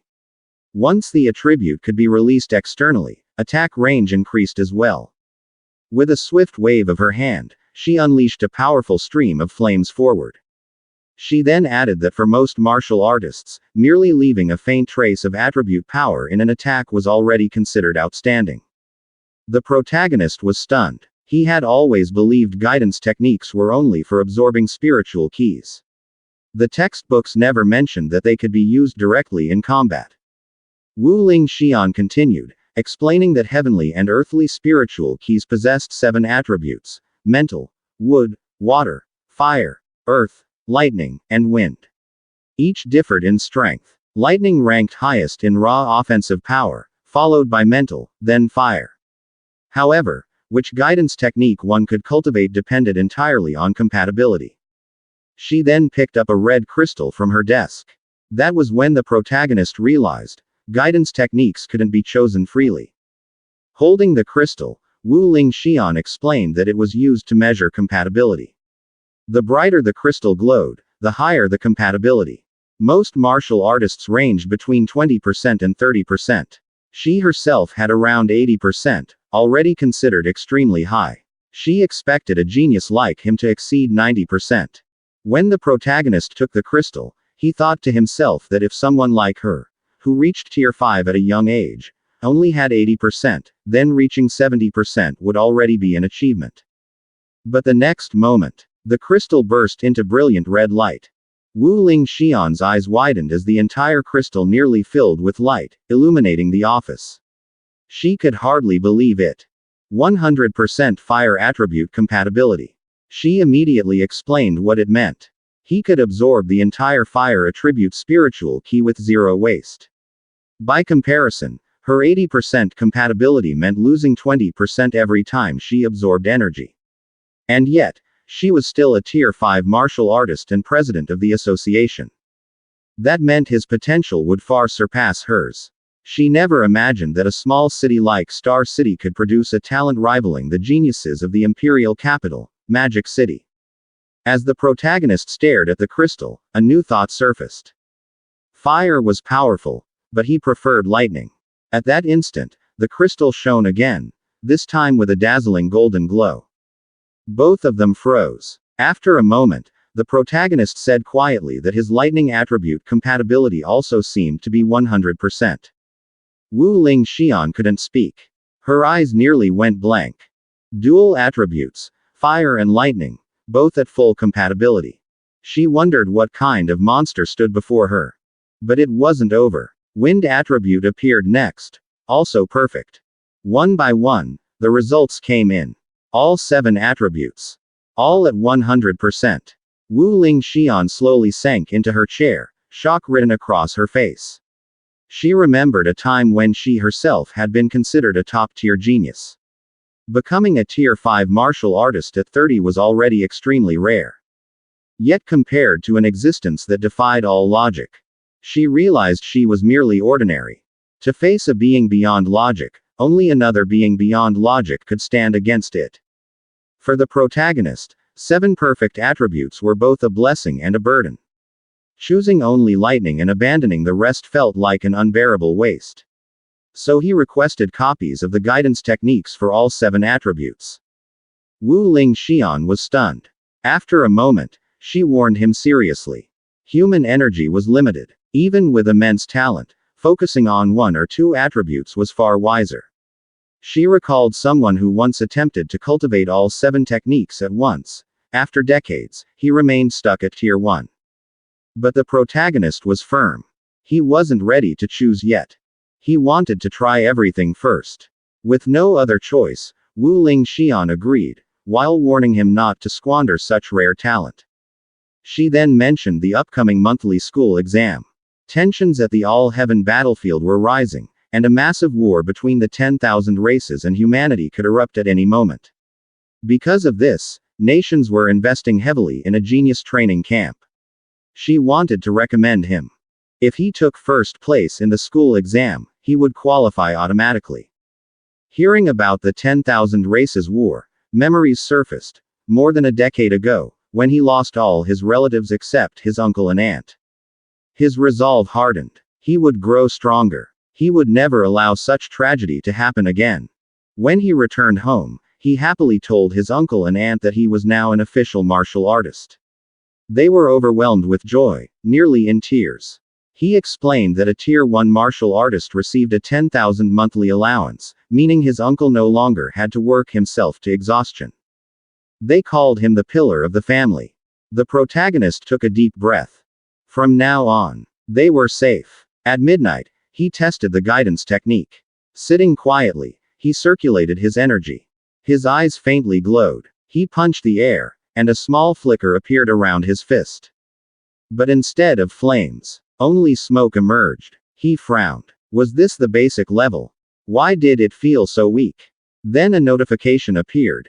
He had successfully learned the guidance technique. When he checked it, it was only level 1. That was when a realization struck him. If it had levels, then perhaps this guidance technique was something only he could upgrade further. As the protagonist stared at the system interface, he still couldn't fully understand how guidance techniques were supposed to be upgraded. He tried using martial value the same way he did with his other skills, but a warning immediately appeared. His martial value was insufficient. Seeing that, he decided not to force the issue. Instead of rushing, it would be better to focus on cultivation first, master all the guidance techniques, and only then look for ways to earn more martial value. With that decision made, he entered cultivation. He studied all the guidance techniques at the same time, and almost instantly, a fierce, blazing aura erupted from his body. Hours passed, and one by one, the thunder guidance technique, water marsh guidance technique, thick earth guidance technique, and spirit wind guidance technique all reached level 1.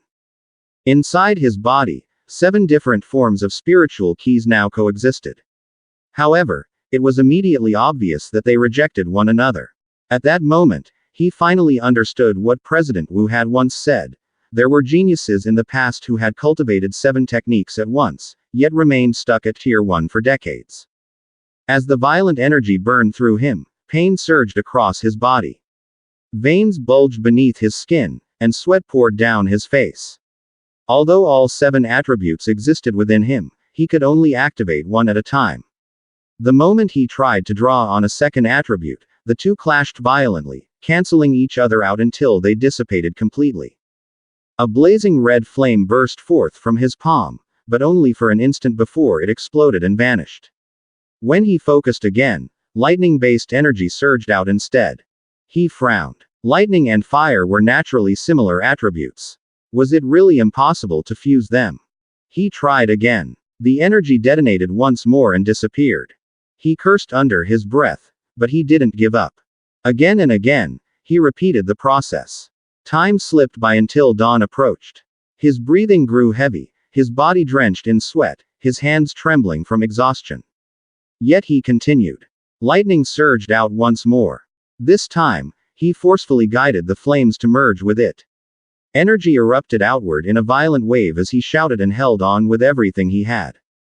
And finally, he succeeded. After an entire night of relentless attempts, he managed to fuse lightning and fire into a single force.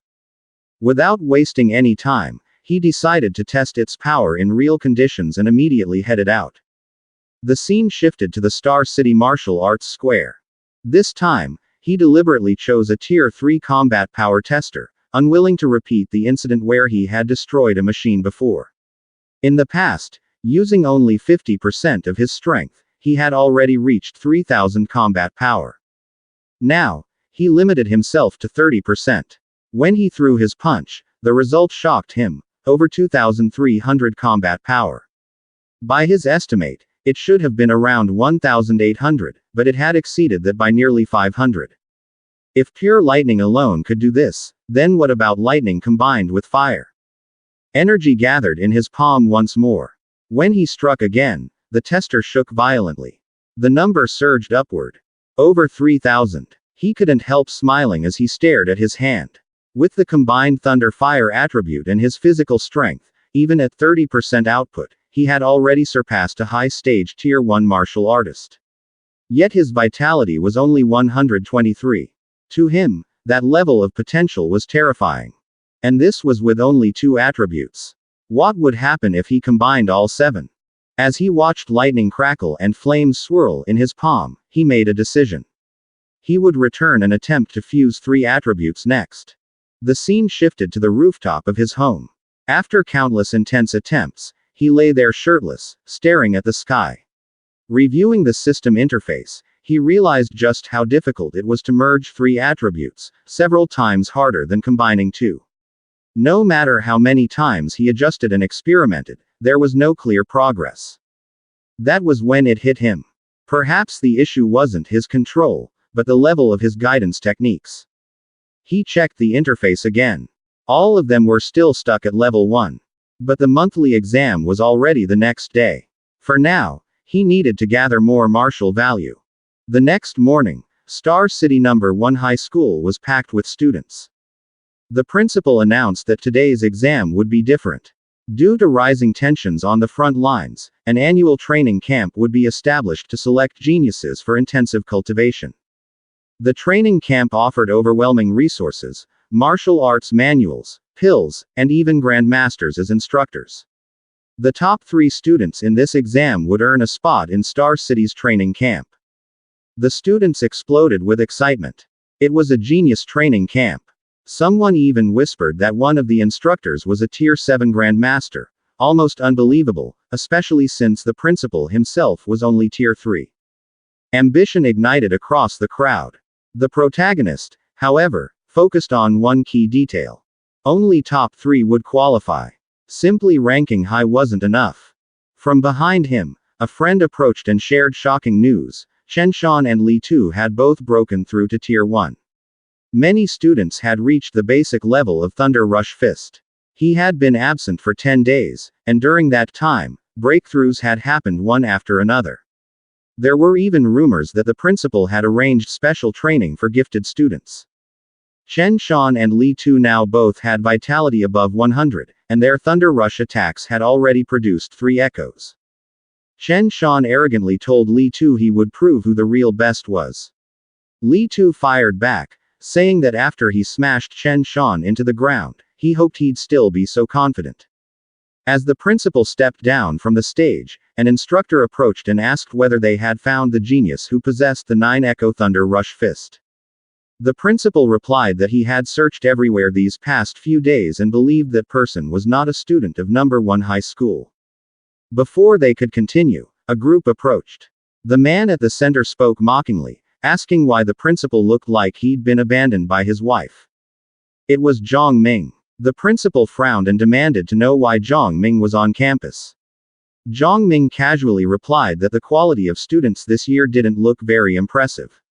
He brought along 2 disciples and jokingly asked if the school's first-place students would like to spar after the exam. The principal cursed inwardly. This was clearly an attempt to humiliate him. But if he refused, it would be the same as admitting his school had no talent. Before he could respond, Zhang Ming added that he would understand if the principal declined. After all, the students looked weak.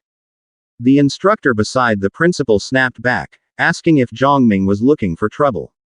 The conversation abruptly stopped when someone whispered into Zhang Ming's ear and pointed toward the protagonist. Zhang Ming turned and saw the young man standing calmly among the students, smiling faintly. In Zhang Ming's eyes, this boy was a small monster. So he was from number 1 high school after all. Zhang Ming cursed silently and signaled his 2 disciples. He knew that if they faced this boy, defeat was guaranteed. Rather than embarrass himself, he chose to retreat. Laughing, Zhang Ming said he had only been joking. There was no competition at all. How could his 2 useless disciples be compared to the principal's students? His disciples immediately echoed the sentiment, pretending to surrender. The principal and instructor burned with anger. Soon after, the competition officially began. The first match was announced. Number 665, Cheng Peng, versus number 666, Su Hong. As both stepped onto the stage, the protagonist's friend grew nervous. Cheng Peng was a quasi-martial artist, famous for his strength. The teacher beside him shouted a warning, telling Su Hong not to force it. Getting injured wasn't worth it.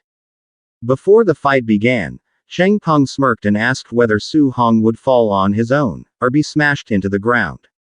In the next instant, Su Hong vanished. Before anyone could react, he reappeared behind Cheng Peng, grabbed him with one hand, and slammed him brutally into the floor. The arena fell silent. The friend and teacher stared in shock, cursing under their breath. They couldn't comprehend when Su Hong had become this strong. A single move. Instant defeat. As the dust settled, Su Hong stood alone at the center of the stage. His expression calm. His gaze cold. The protagonist won his next match, and this time the entire arena nearly shook from the roar of the crowd. The spectators could not hide their shock and admiration. Some openly questioned how he had grown so strong in such a short period of time. One voice even shouted whether he had already stepped into the ranks of a Tier 1 martial artist. Within moments, conversations about him spread to every corner of the arena.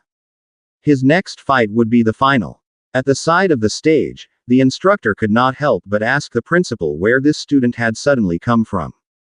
During private tutoring sessions, he had never noticed anything remarkable. He could not recall a single moment when the boy displayed this level of talent. The principal admitted that it was his own failure as head of the school. How had he not discovered such an outstanding seed earlier? By not prioritizing his development, he had nearly buried a talent that should have been nurtured much sooner. The instructor fell into thought. There was something familiar about the boy's presence, as if he had seen him somewhere before, yet he could not remember when or where. Their attention soon shifted to the semifinal between Chen Shan and Li Tu. The principal commented that the outcome would soon be decided. Their strengths were nearly equal, making it difficult to predict who would prevail. On stage, they exchanged relentless blows, fists colliding as energy clashed again and again.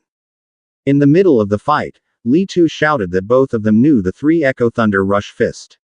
If Chen Shan refused to use his ultimate move, he should stop dreaming about winning. Li Tu immediately unleashed Thunder Rush Fist.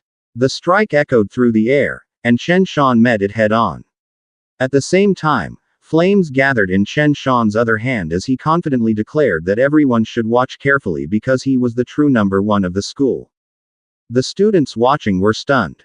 Chen Shan had achieved attribute externalization, and it was the fire attribute, second only to thunder in offensive power. But Li Tu simply smiled and condensed energy into his own fist. He said calmly that attribute externalization was nothing special. Who could not do that? The crowd was shocked again.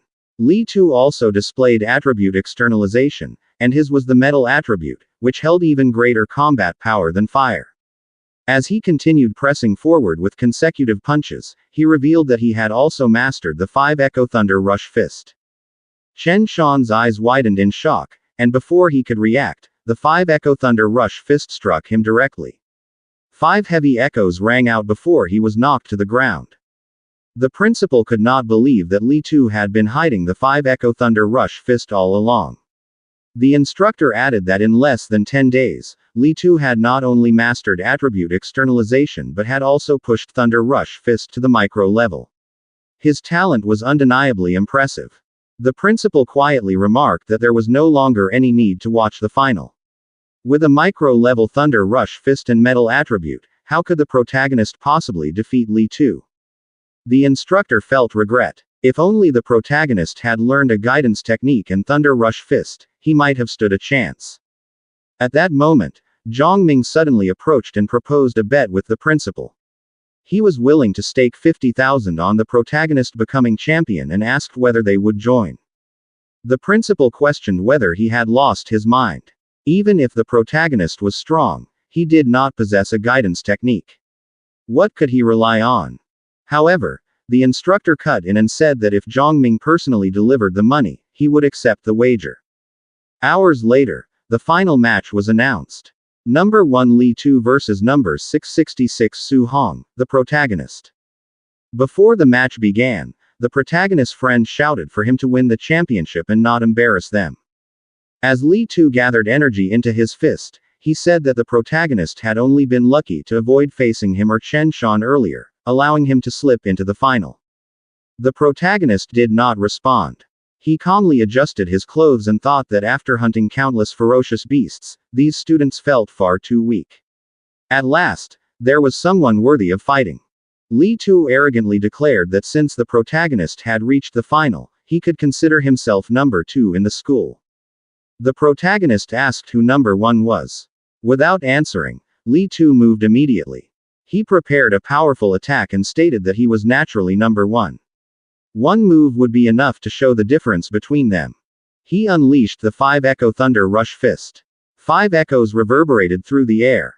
The students were alarmed. Once Thunder Rush Fist was used, the match should have been over. The protagonist was certain to lose. Before the attack could land, the protagonist's eyes flashed with golden light. His fist ignited with energy as he decided to test the limits of his physical body. The crowd shouted in disbelief. He did not dodge. He chose to face the attack head-on. They even called out for the referee to stop the fight. But every echo of Li Tu's attack was met by the protagonist's powerful punches. The final clash sent intense pressure spreading across the arena. Li Tu was stunned. The 5 Echo Thunder Rush Fist had been neutralized purely by physical strength. He attacked again with the same technique, and once more the protagonist countered it with raw force. Li Tu began to question whether he was facing a monster. The teacher standing beside the protagonist's friend was equally shocked. The protagonist had not used any martial skill, yet he stood evenly against someone wielding 5 Echo Thunder Rush Fist. The friend muttered that the protagonist's strength was frightening. The instructor concluded that he must possess a special physique. Otherwise, such overwhelming physical power would be impossible. The principal felt a surge of excitement. Their school had produced a genius with a special body. However, the instructor reminded him that Li Tu had already condensed his attribute. The protagonist still had no clear advantage. The two fighters briefly separated. Li Tu shouted in anger, releasing a powerful presence while gathering energy in both fists. He warned the protagonist not to be arrogant because only he would win. As he charged forward again, he demanded that the protagonist accept defeat. The protagonist let out a quiet breath. He had only wanted to test how far he could go with physical strength alone.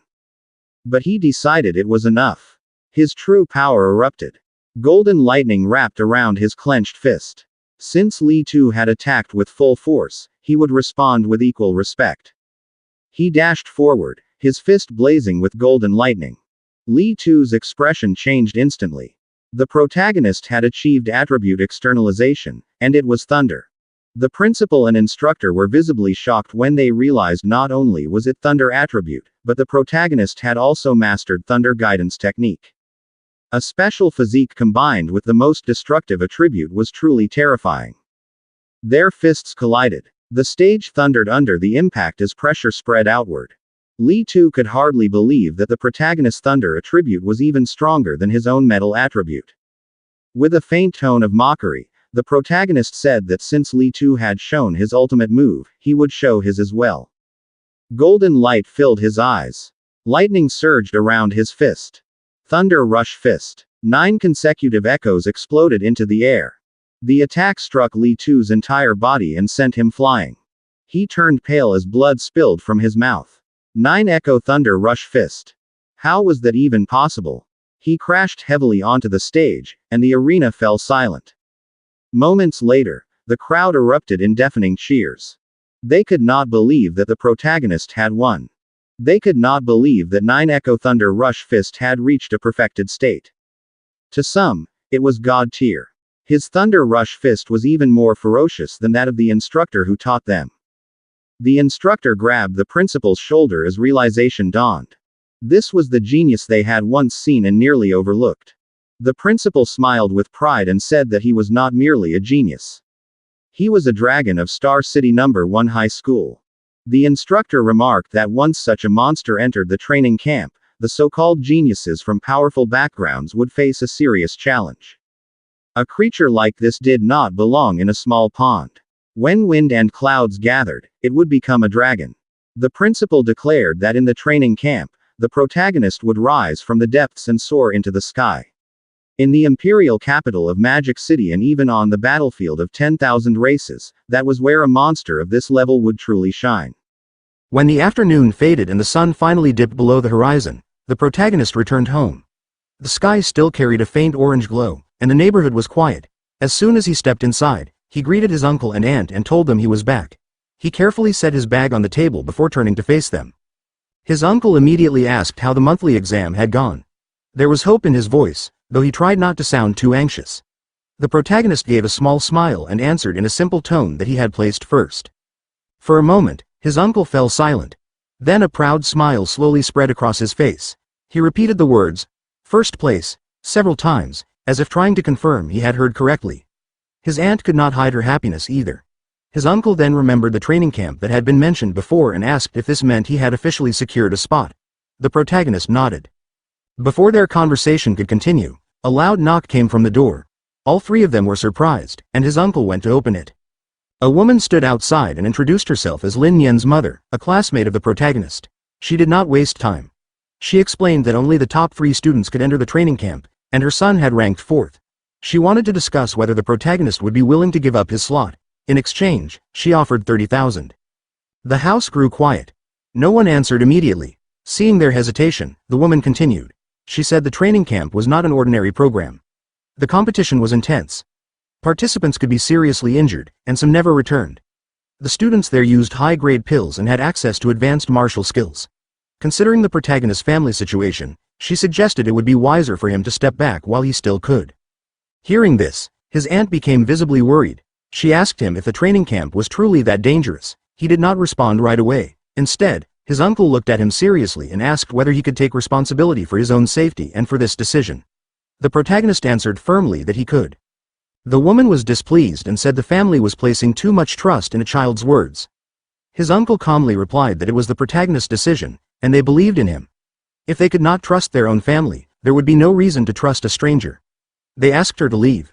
As she walked away, she warned them to wait and see when he was eliminated from the training camp. After the door closed, the protagonist admitted he had not told them every detail about the risks because he did not want them to worry too much. His uncle said that was fine and that they would support whatever choice he made. His aunt reminded him that rankings and victories were not the most important things. What mattered was that he stayed safe. He nodded in agreement. That night, he went up to the rooftop and quietly looked over the city lights.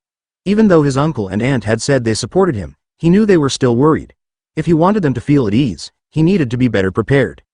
He opened his status window. From the monthly exam, he had earned a total of 285 martial value points across more than a dozen fights. However, his mortal body was only at 36.1%. Compared to other participants in the training camp, many of them likely had stronger foundations. He decided to upgrade his mortal body. As the percentage increased, he felt intense pressure throughout his body. Every muscle seemed to be reforged from within. After some time, it reached 64.6%. He was drenched in sweat and breathing heavily, but he knew it was still not enough. There were more than 30% left before completion, and he wondered what kind of transformation would happen once it reached 100.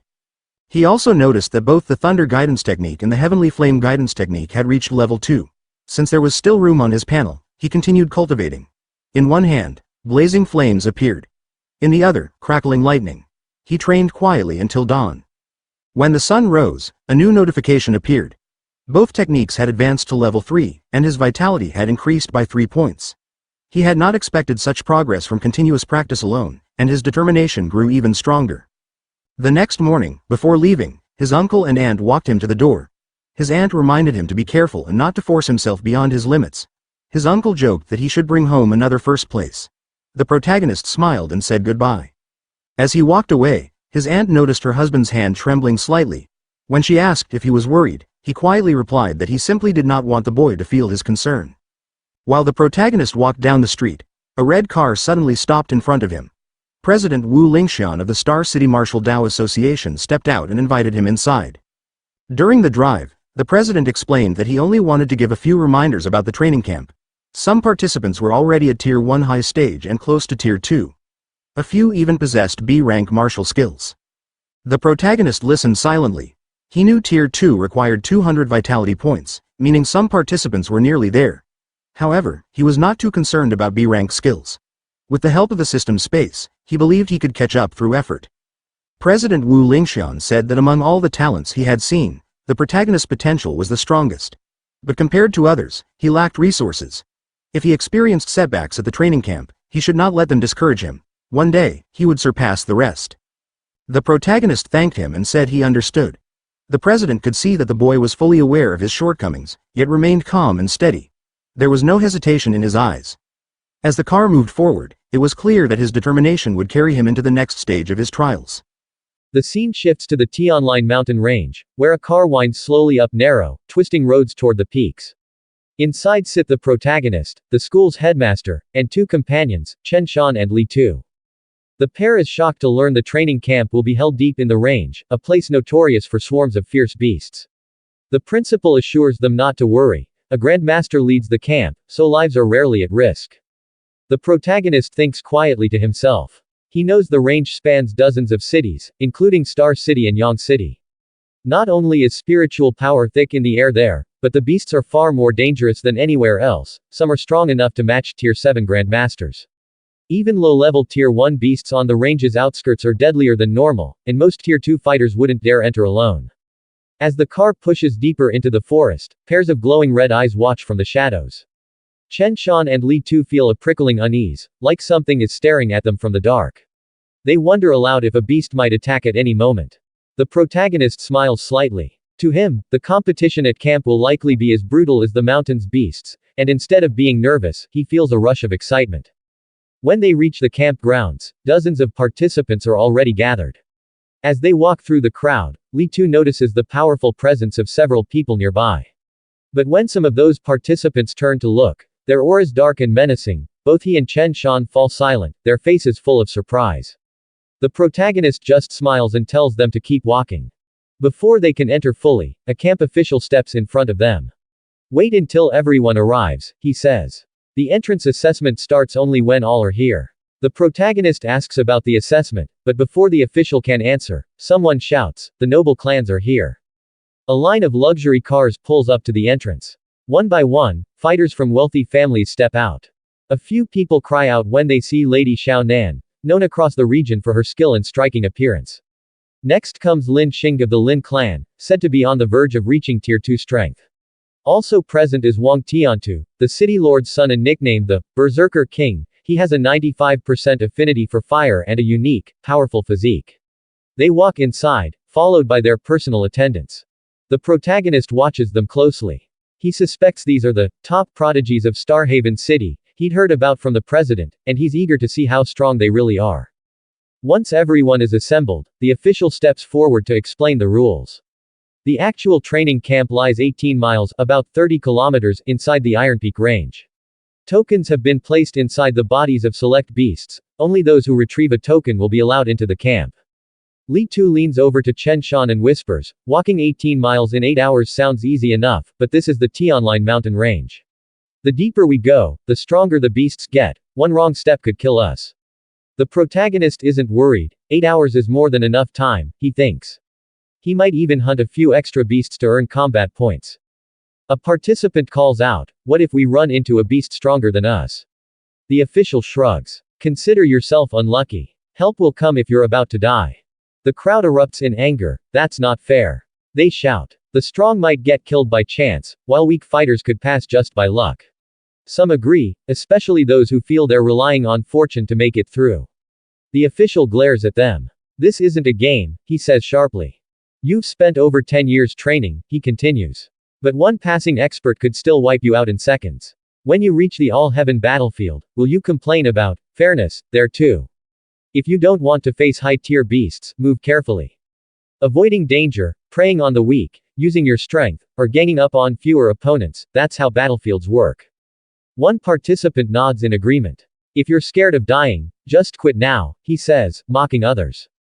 "Don't waste everyone's time. You've been acting like cowards all day, you're nothing but a pile of trash." A young man flares up, clearly the target of the insult. He steps forward, repeating the words.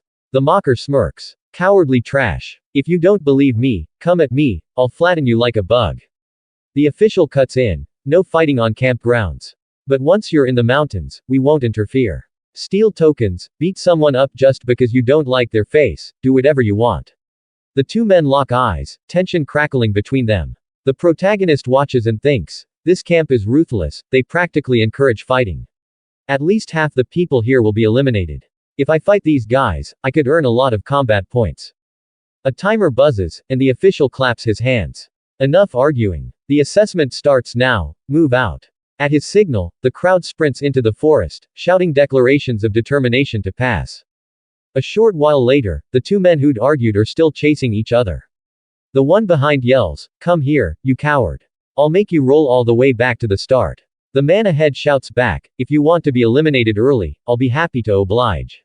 They gather energy in their fists, screaming that they'll kill each other, then unleash powerful punches that send shockwaves through the air. Blow after blow lands, creating a deafening roar. The protagonist from a tree branch above. He'd hoped to see what the so-called prodigies could do, but they're nowhere near as skilled as the stories claimed. Even if he beat them, he wouldn't gain much in martial value points. He decides to hurry ahead and hunt some high-level beasts instead. Before he can leave, he hears the two men shouting again. "Commoners will always be commoners.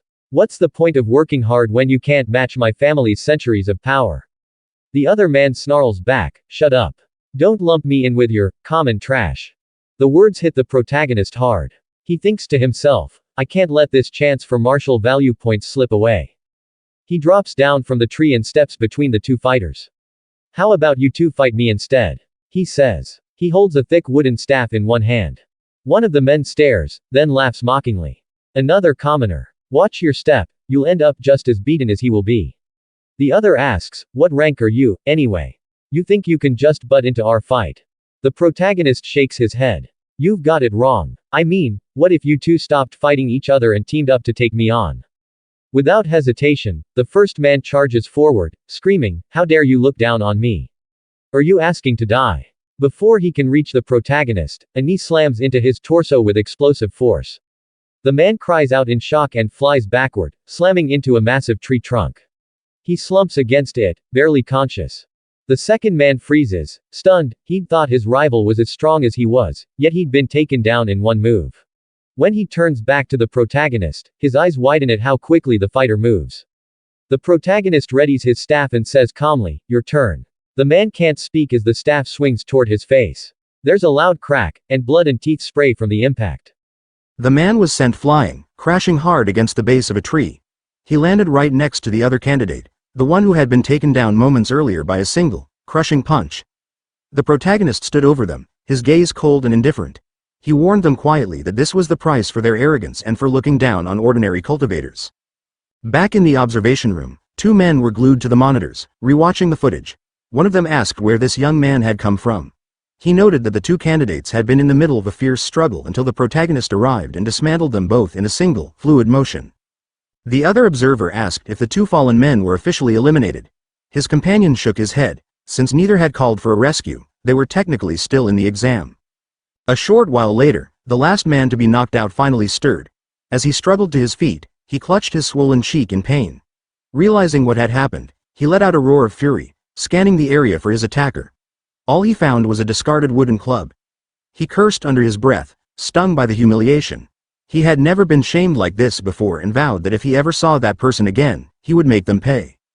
Nearby, the man leaning against the tree cursed as well. He grumbled that if he hadn't been so exhausted from his previous fight, he never would have lost to that kid. When the two men locked eyes, a sudden silence fell between them. After a moment, they shook hands, offering mutual apologies for their earlier hostility. They admitted they had both been too reckless. Bonded by their shared defeat, they agreed to team up for revenge, grabbing the wooden club and preparing to hunt down the protagonist to vent their rage. Meanwhile, the protagonist was moving swiftly through the dense woods until he came to a sudden halt. Ahead of him stood a pack of wild boars. He cursed silently, annoyed to find yet another group of Tier 1 initial stage giant-tooth wild boars. It was becoming clear that this part of the Tianlin mountain range was crawling with low-level beasts. The boars quickly spotted him, their eyes glowing with malice as they charged all at once. He showed no fear. Instead, his eyes sharpened as he gripped his weapon. Moving with blinding speed, he unleashed the Thunder Rush Fist. 9 echoes, and the boars collapsed instantly. As he checked his martial value, he noticed a significant change. Previously, defeating a Tier 1 initial stage ferocious beast would grant him dozens of points.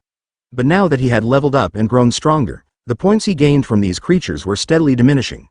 He didn't dwell on it, however. His priority was to find a token. He began to search the carcasses one by one. Despite taking down over a dozen beasts, he found nothing. He wondered if the tokens were hidden elsewhere. After thoroughly checking every single boar, his suspicions were confirmed. Not a single token was found. He realized then that tokens were likely only carried by higher-level ferocious beasts. Another half-hour passed as he pushed deeper into the forest, covering 3 to 5 kilometers. For an hour, he had encountered over a dozen low-level beasts, but suddenly, the forest went quiet. He found it strange that there wasn't a single creature in sight. Just as the thought crossed his mind, a massive figure emerged from the shadows. Standing before him was a large black tiger. He instantly recognized it. He had finally encountered a Tier 1 high-stage Nether Knight black tiger. He didn't waste a single second. He immediately channeled his energy into his finger, which ignited with a flickering blue light. He unleashed the void-breaking finger, striking the tiger directly. The beast let out a pained roar and collapsed heavily onto the forest floor. The protagonist didn't give it a chance to recover. He lunged forward, his weapon glowing as he drove it straight into the tiger's head. With that final, decisive blow, the beast was dead. The kill earned him 35 martial value points. With his current strength, taking down a Tier 1 high-stage ferocious beast was as easy as turning over his hand. As he began to harvest the carcass, he held on to the hope that there might be a token inside. He felt a wave of relief when he finally pulled one out. He told himself that his strategy of hunting high-stage beasts was correct, yet it had still taken nearly 3 hours of searching just to find a single token. He realized that while the creatures grew stronger the deeper he went into the mountain range, they also became significantly rarer. Even though a Tier 1 high-stage Nether Knight Black Tiger provided more martial value, he had only found one in the last 30 minutes. He calculated that if he stayed on the outskirts hunting lower-level Tier 1 initial stage beasts, he could actually accumulate points much faster through sheer volume. He decided it was better to prioritize quantity over quality. With 5 hours left in the assessment, he began to move away from the tiger's remains. He was determined to gather enough martial value to fully complete his mortal body progression. Hours passed, and various parts of the forest became littered with the carcasses of beasts he had cut down. He was in the middle of a relentless hunting spree when a massive bear suddenly lunged at him from behind. He felt a surge of excitement. After slaughtering dozens of weaker creatures, he had finally encountered a Tier 1 middle-stage ferocious beast. He unleashed a blazing punch toward the bear. The impact was so powerful that it sent the massive creature flying effortlessly into a nearby tree. Before the bear could even hit the ground, he closed the distance and delivered another crushing blow. One so forceful it nearly snapped the tree in half. With his mortal value now at 60%, he realized he could kill a Tier 1 middle-stage beast using nothing but his raw physical strength. The kill granted him 254 martial value points, leaving him just over 100 points away from completing his progression. With 3 hours remaining, he continued his trek through the woods. Suddenly, the air around him turned violent as a powerful gust swept through the area. He braced himself, wondering what kind of creature could cause such a disturbance. Looking up, he saw a colossal bird soaring through the sky. He stared in awe, wondering if he was looking at the legendary Golden Rock Beast King. The creature ascended, and with a single flap of its wings, it unleashed a massive shockwave that nearly knocked him off his feet. To keep from being swept away, he drove his spear deep into the ground, anchoring himself against the gale. He was stunned by the creature's sheer power. A single movement from the Golden Rock was enough to challenge his very balance. The chapter ends here. Watch out for our upcoming uploads. Don't forget to like, share, subscribe, and click the notification bell so you'll always be updated on our future videos.